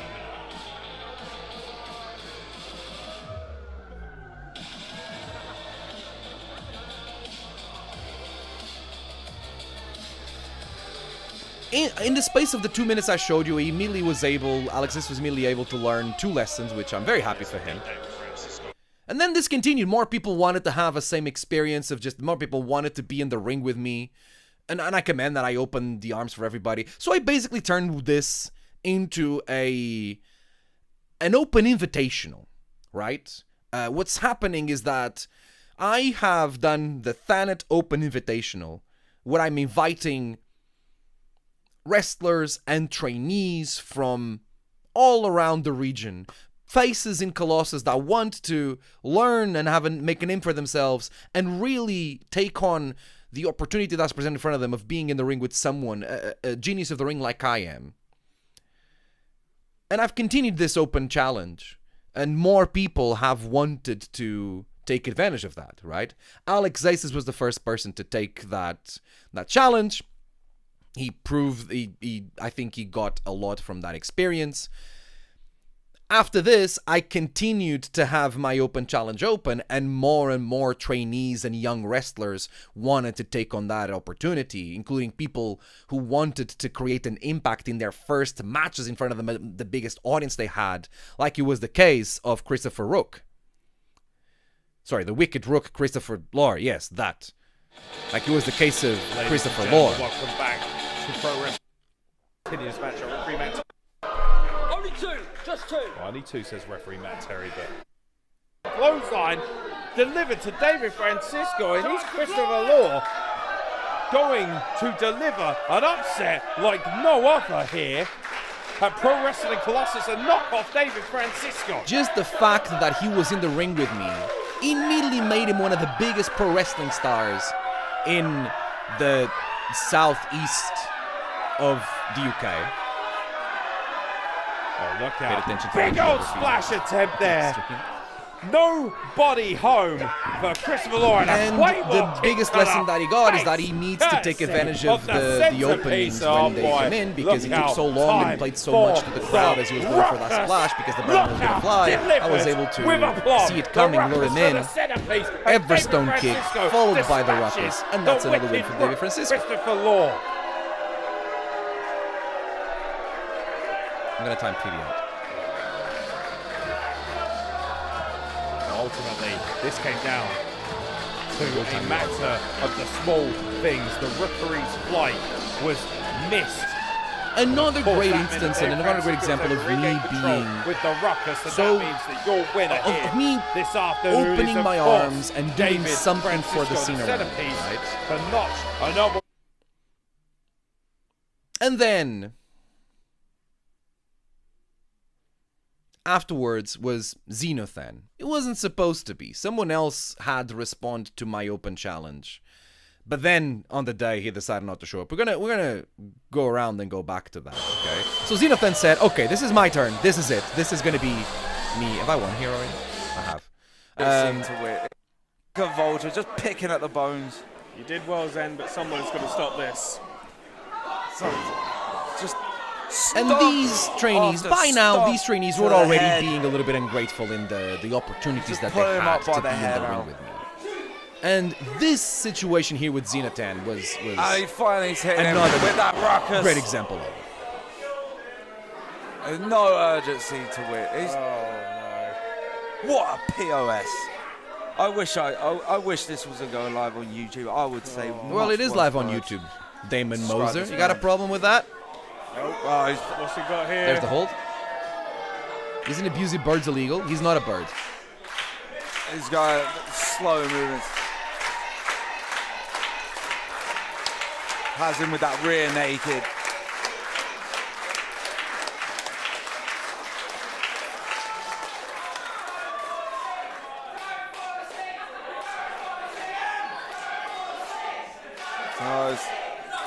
He's gone. And it's over. That's Xenophan just couldn't muster up any energy to keep that arm up.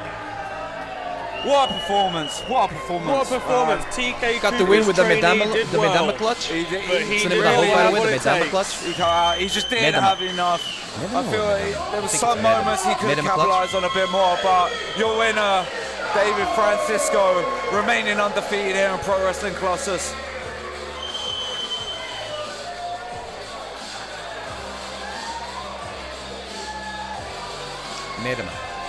Medama clutch. That's how it's spelled, by the way. Another win. And listen, this was the moment when people were really not appreciating. I just feel like everyone is not appreciative of the things that I'm doing for the scene in Margate and Ethan. And this is just another great example. Right? I am trying to teach by example. Xenothan clearly needed a lesson. So, David Francisco come on, again with David. everything. all Just the other adding trainees insult to injury there. There's no can need for this. pretty much You've won. You've had your moment. learn by Get out association the as ring. opposed to having to learn themselves. But then there's this idiot, Zaki Centric, who decided to step up to me as opposed to learning the lesson that I'm teaching someone else through him. I think we have another one of the trainees looking to shut Through them out. Xenothan. David Francisco. And as we've discussed here before, and if you've been paying a little bit attention, you know this, he was injured when this happened, right? Obviously, he wouldn't do anything, and good on the referee to try to do the right thing for Zaki Centric, Zach's recovering at the moment. so I don't hurt him anymore and put him on a shelf for another 6 months. Zaki Centric, thank you, Lucas. Yes, exactly. He's trying. The worst thing about it is that, like, this is clearly Xenothan's moment. This is about his learning opportunity, and he's trying to make it about himself, which is not fair on Xenothan or When he's any healthy, of his then give him a good companions, slap. right? Anyway, I'm sure Typical you Margate, this is why Ramsgate is better. The town with Britain's biggest Witherspoons will respect you. Have I been to that Witherspoons? That did lead to what happened afterwards at the end. By the end of that show, I told Zach Eccentric that I wanted him to answer my open challenge, which he did.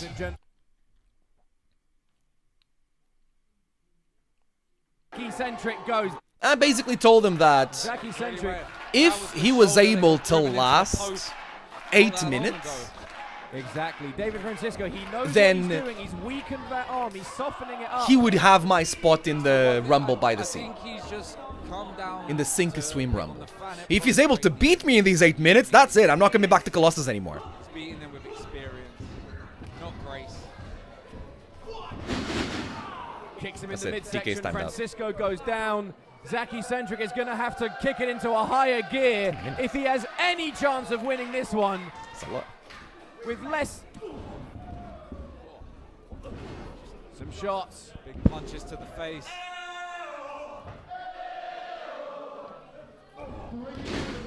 David, On the ropes. it's the ring awareness there. David Francisco able to get his foot to the ropes. Zach, stop posing, man. 30 seconds. A bit Yeah, of you're right. urgency, please. Come on, Gio is Zach. correct. Every single person in this building is behind you. Can he do it? David Francisco is trying with everything he's got. No, what? Low blow. We didn't even make it to the time limit because David Francisco went below the belt. Dirty. It's not dirty, right? I said that if you you've could last gotta 8 be minutes, you kidding win. me. The lesson here is that Zach Eccentric couldn't think ahead and understand the circumstances that were around him. He should be prepared for anything in that ring. And this will be a lesson that he'll be able to take with him for the future. David Francisco could sense the walls closing in. Because he was posing and playing around, he didn't even get close to being a part of the feel like Rumble. David planned this from the start. And he didn't even last the 8 minutes. I was in full control. Coming out of my mouth, you're a coward. And he had no point that he tried to take control. ARD, you're a coward. And a scumbag. I'm not a coward, I'm teaching him a lesson. I just called you a coward. It's a lesson that he clearly has learned. And if he hasn't, well, you know what, I think he hasn't learned the lesson. He had the opportunity to learn it, but he didn't. These trainees, like in professional wrestling in the ring, you have to be ready for anything, and he's not ready for anything. Crowd here at St. John's in Margate. I'm lost for words. He's just, You versus me, the Mio and Sense. If you lose, you have to admit you're in the Portugals. and now he's just Killer Kelly Baby says the ref. No. It's not being a coward, it's being smart. Exactly. It's not even being smart. It's I am bigger than the trainees. Look at him. I'm giving him the adulation that he wants, right? I'm bigger than the trainees in Thanet. Get this guy out of here. I am trying to do something good for them. Because I am going to eccentric here. teach them lessons like that maybe other people are not going to be able to. Like, they don't have to pay me for training, right? This one is for free. They get to be in the ring with someone like me. They get the big shots in their career. And they get a lesson.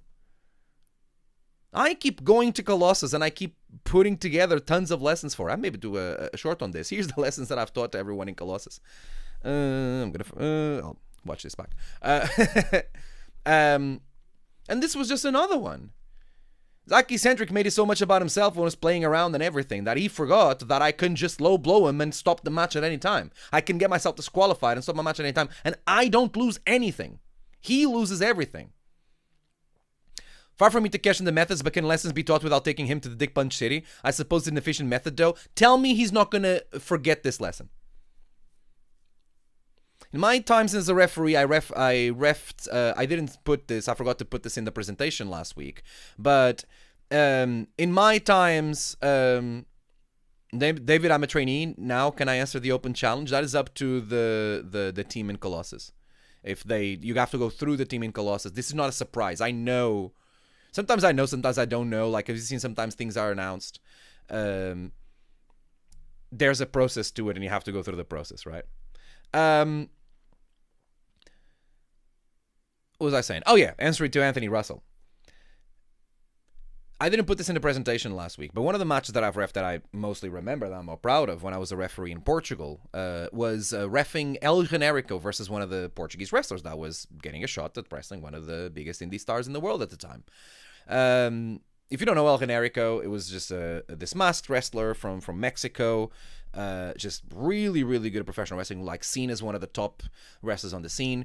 He eventually retired. I don't know if his body started to give in. I think actually he wanted to just do something good for the world, and he moved back to Mexico where he opened an orphanage, which is great. It's just beautiful that is the case, and I'm very happy for him. Lost track of him, but it was good. I was in the ring. There was something very specific that the Portuguese wrestler did that wasn't good. And Generico during the match wanted to teach that Portuguese wrestler a lesson, right? And he did. I was in the ring and I saw the lesson being taught, because I've never seen anyone being chopped so hard. Several times. And I remember at the end, because this was nice friendly competition, right? Obviously, Generico wanted to send him a message, and this was nice friendly competition. At the end, backstage, they like went back and saw each other again and shook each other's hands and all of that. And I specifically remember Generico saying about the lesson, I know you may feel like I went too far with these chops, but one, it's professional wrestling, we're allowed to do them. Two, you will never forget the lesson that I taught you in that ring. And this is the same thing. Zaki Centric will never forget the lesson that I taught him in that ring. A lesson that was obvious clearly for everybody except for him. You heard Gio yelling at him to stop posing and doing something. Giovanni Giorgio knows more about professional wrestling than Zaki Centric, obviously. It's just, listen, I don't know if they have a group chat and they're just like bigging each other's up, right? And they're just bigging each other up. But I don't know. I doubt that they're not being taught well and properly. I just think that they're just green and unaware, and I'm trying to make them unaware, right? Before this match with Xenothan, someone else was supposed to answer the match, right? Buck Garcia was supposed to be a part of the match. My challenge today is because he decided to use some excuse that is. The person that was, and I think it was announced to reply to the open challenge, was Buck Garcia. And Buck Garcia wasn't available for the biggest day of his life for some reason. Made whatever excuse he wanted to make, and he wasn't available for the biggest time of his life. He clearly doesn't have his priorities straight. This is the biggest thing that has ever happened to him, and he decided to turn his back on him, using whatever excuse he wanted to use, when actually he was afraid because he realized the magnitude of the moment that he had when he was about to be in the ring with the centerpiece. Ignore the freeze frame. So I just brought it up and I exposed it.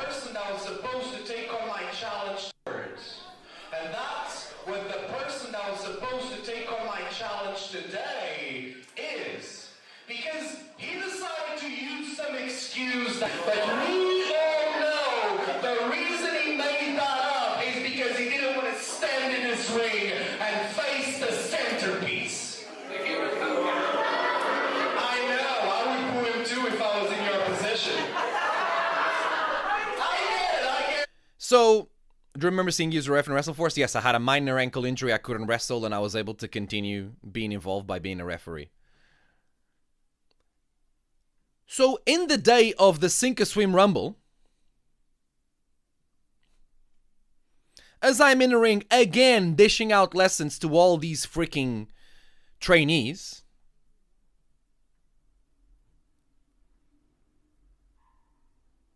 we wanted to...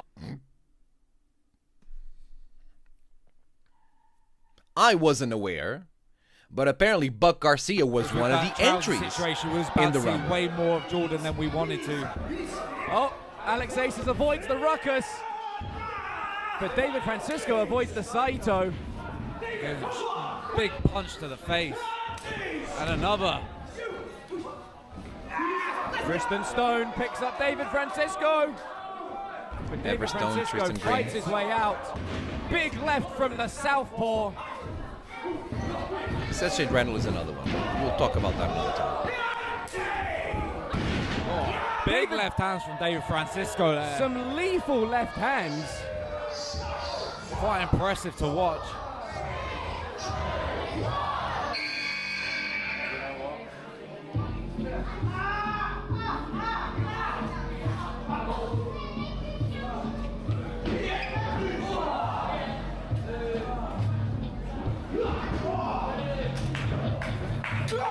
And here he comes. There it is. He missed out on the biggest opportunity of his life Buck Garcia has a bone to pick with and David Francisco. has the opportunity now After to David Francisco test himself with one of the his greatest family at wrestlers the he will last ever be in show. the ring with. And he comes in with a horrible attitude.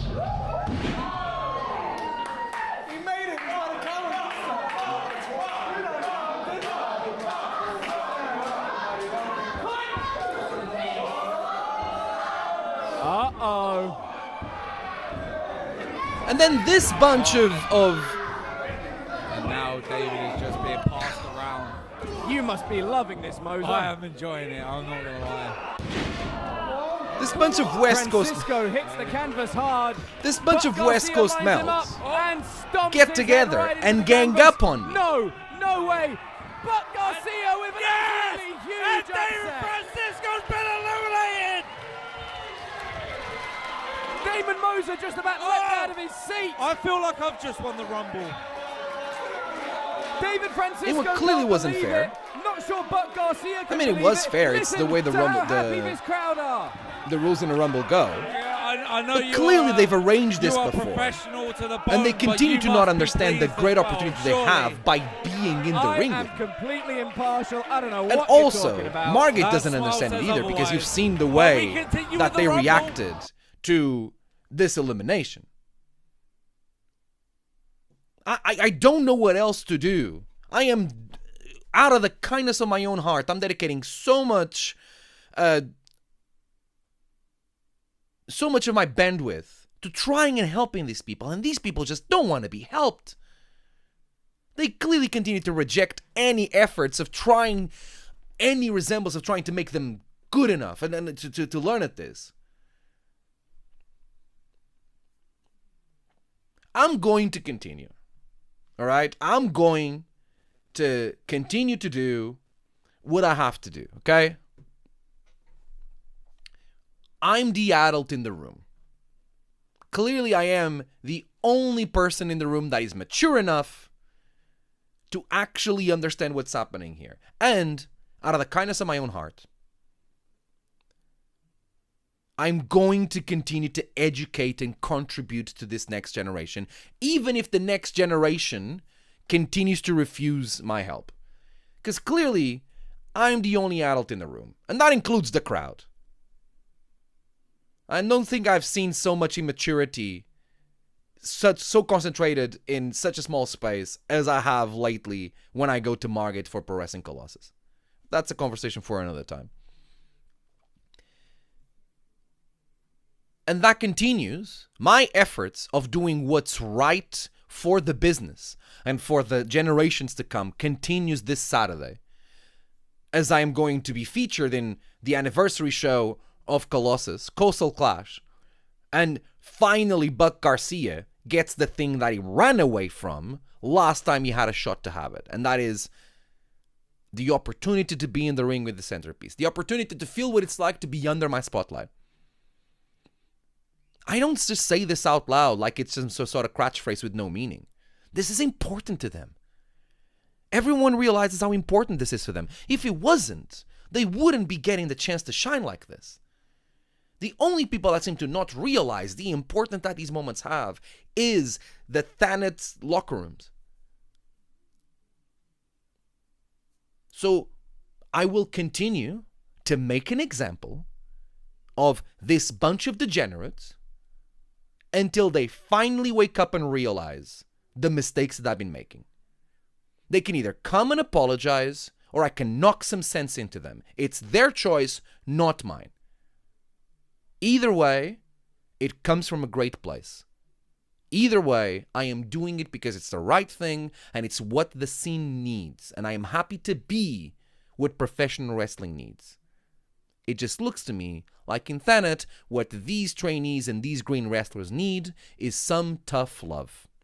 Well, good thing I am such a loving person, isn't it?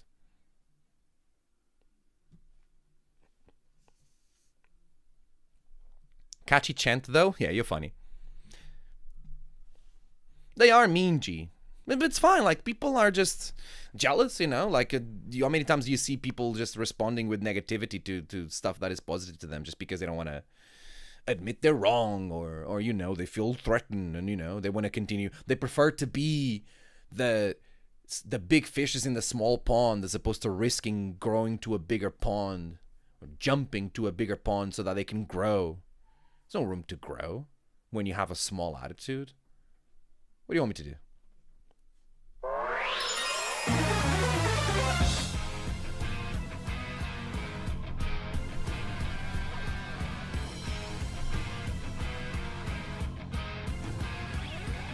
And that's the weekend to come.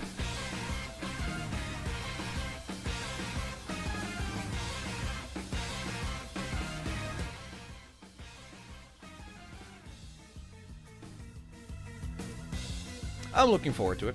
It's gonna be fun. I'll bring you with me. I'll film tons of like vlogs that then I will take forever to edit. How about that? Wouldn't that be nice? Looks fun. Can see you bring a lot of energy there. Oh. Colossus loves me really. The Margate knows how important it is to do this. Must be time to cast your vote on the Colossus. Thank you. I forgot.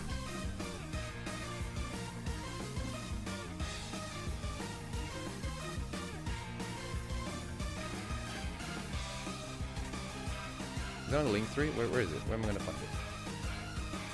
You put it on the link tree, but you didn't put it directly on one of the links from Instagram? Hate link trees with a passion.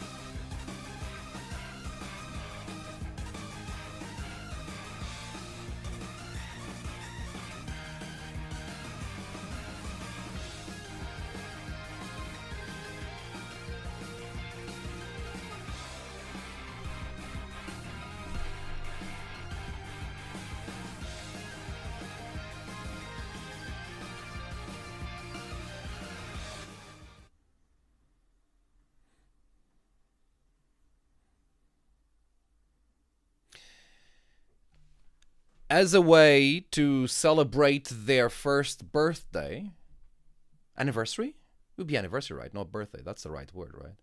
As a way to celebrate their first anniversary, Colossus has put together the Coasties, an awards show, where the fans can go and vote, and then it will be those votes will bring awards that were going to be awarded.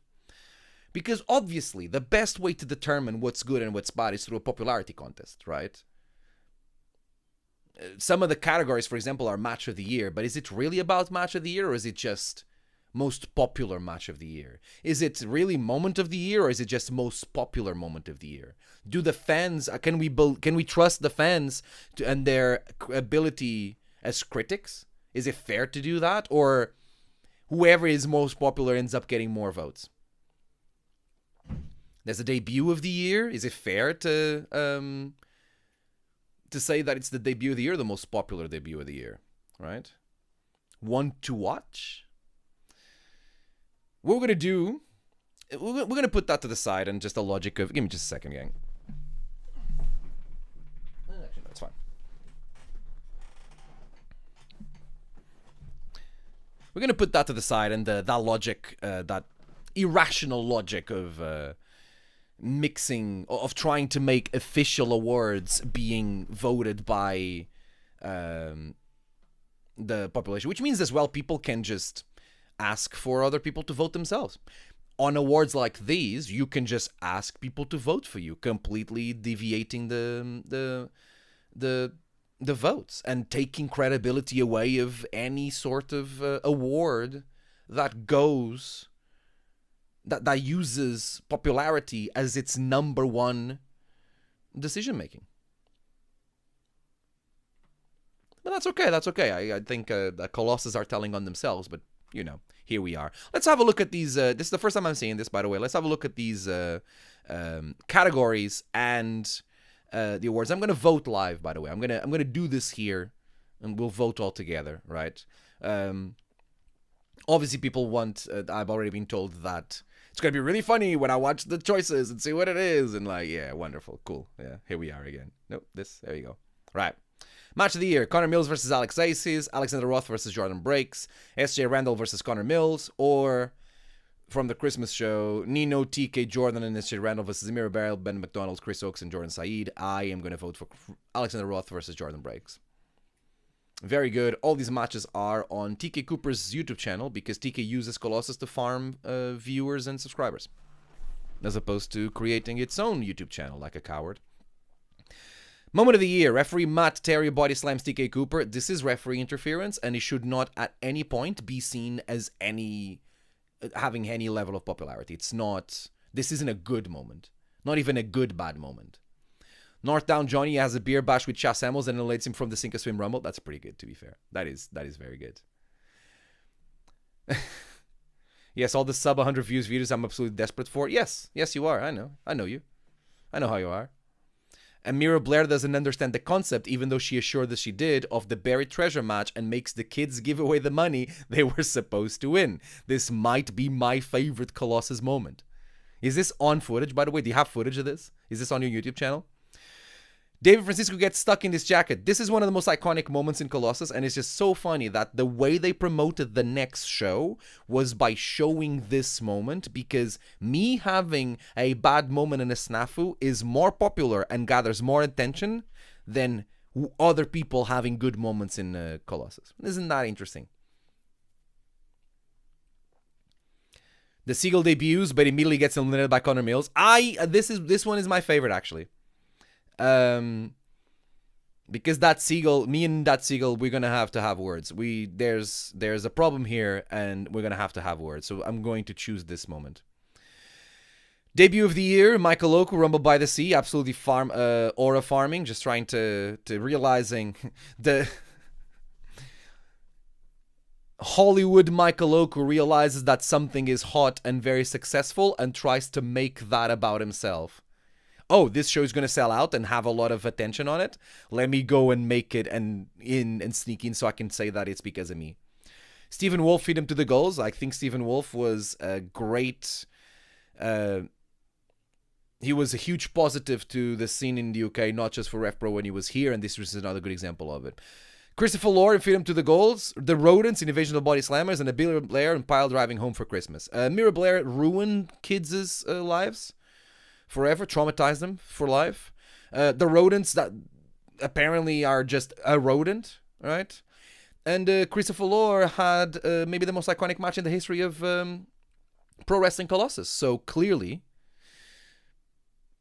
me being so giving as I am, makes me, having in mind that this match, his debut was against me, as giving as I am, this is definitely the debut of the year, and it happens to be because I set the stage for someone else to have such a great chance to fly. Purpose should fly Stephen Wolf back.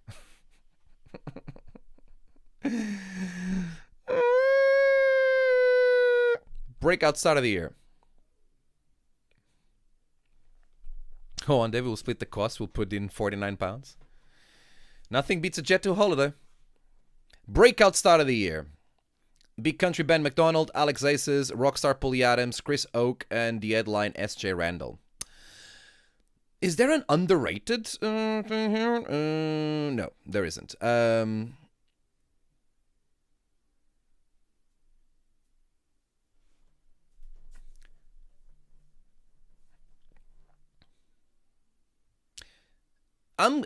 I think that this wrestler hasn't been talked as much as he should be in categories like these ones, because other wrestlers are a bit more flashy.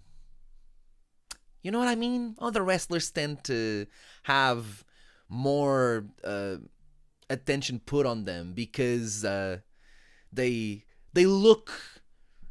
gather more attention immediately. And I think that out of these 5 wrestlers, there's actually one that has been a dark horse and deserves some recognition for the brilliant work that has been put in this first year of Pro Wrestling Colossus. And this is me publicly acknowledging that. I am putting my vote on Chris Oak, who people are overlooking. Maybe because he doesn't pander to the people that vote in awards like these. One to watch in 25-26.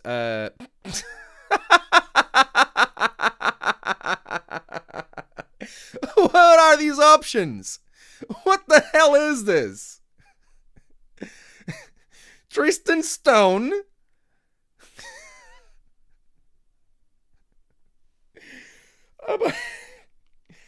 Have you seen The Undertow with Tristan Stone? And you look at that and be like, yeah, this is the one to watch.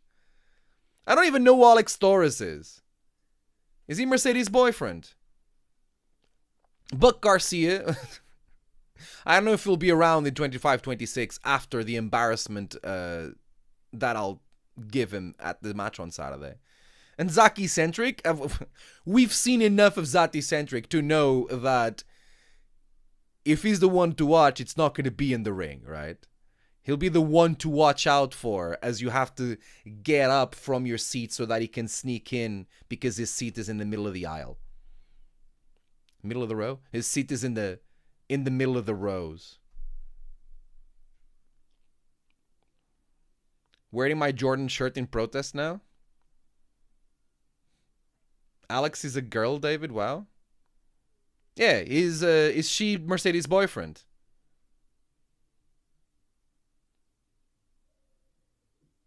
Not gonna vote for this. Chant of the year. Feed him to the goals. Pandering. Absolute pandering. Zero aura. Slam the Ref was a very good moment. It was great. It's too much aura though, because it's the chant that is about me. And I appreciate the Twitch faithful bringing that chant to Colossus because he needed to be there. Male Wrestler of the Year, David Francisco. Female Wrestler of the Year, David Francisco. Don't assume their gender. Overall Wrestler of the Year, David Francisco. Colossus is an intergender promotion, right? Then why do we still have this distinction then? Boom. Wonderful. The Coasties. My response has been recorded. Wonderful. I wanted it to be. For prosperity. And this is my recap on the first year of Colossus. Congratulations, Colossus. What would you do without me?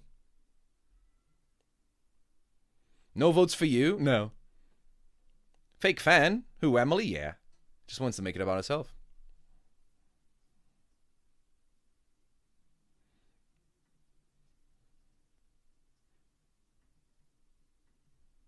It's because you Portuguese I reckon. What does that mean?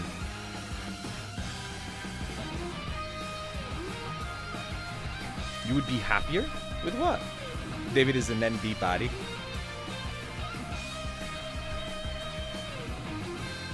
I'm a fake fan of Emily. I'm not a fan of Emily.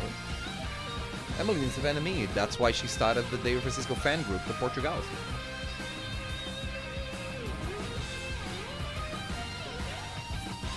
I'm gonna get Jack to announce him as non-binary body, David Francisco. You didn't vote for her because she's Portuguese. Someone being Portuguese doesn't automatically make me vote for them or not. I don't think that the fact that someone else shares my nationality means that we have more in common than where we were born. We don't even have in common where we were born, right? Do you share my nationality? You don't share my nationality. You don't have a passport. And I think that that tribalism is one of the big problems here. Okay, I'm going bye-bye. Wow, here we are. So now that I'm done talking about you decided to go as opposed to support a small independent streamer like myself. No, I see what's happening here. No, that's okay. My dad isn't on the birth certificate. There you go. There you go. You don't know. You're Portuguese. You're not Portuguese. You're a liar. That's what you are. Contact form owner. I should. Let them know what's up. That's fair enough there. My Twitter has been going crazy during the stream. I have like 8 notifications on right. Oh, it's because Dave Selbo tagged me on stuff. Ooh, clips. Partially right now. Wow. Wow. Wow. Oh my god, guys. Guys. Keep it PG.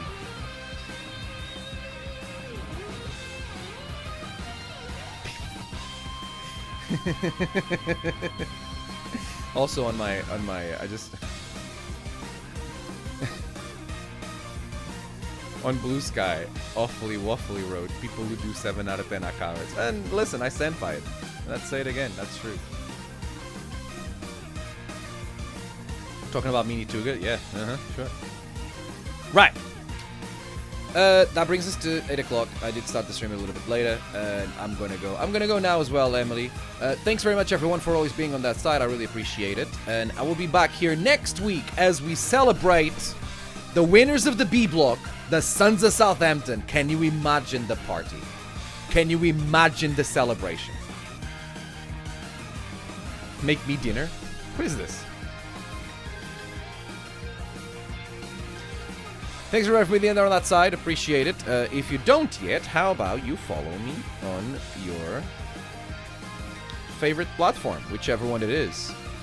My pleasure. Thanks for being there on that side. Huge thanks to the 2 subscribers from the stream, Chips and Dropkicks and Milligan, Harry Milligan. Let's go. Appreciate it.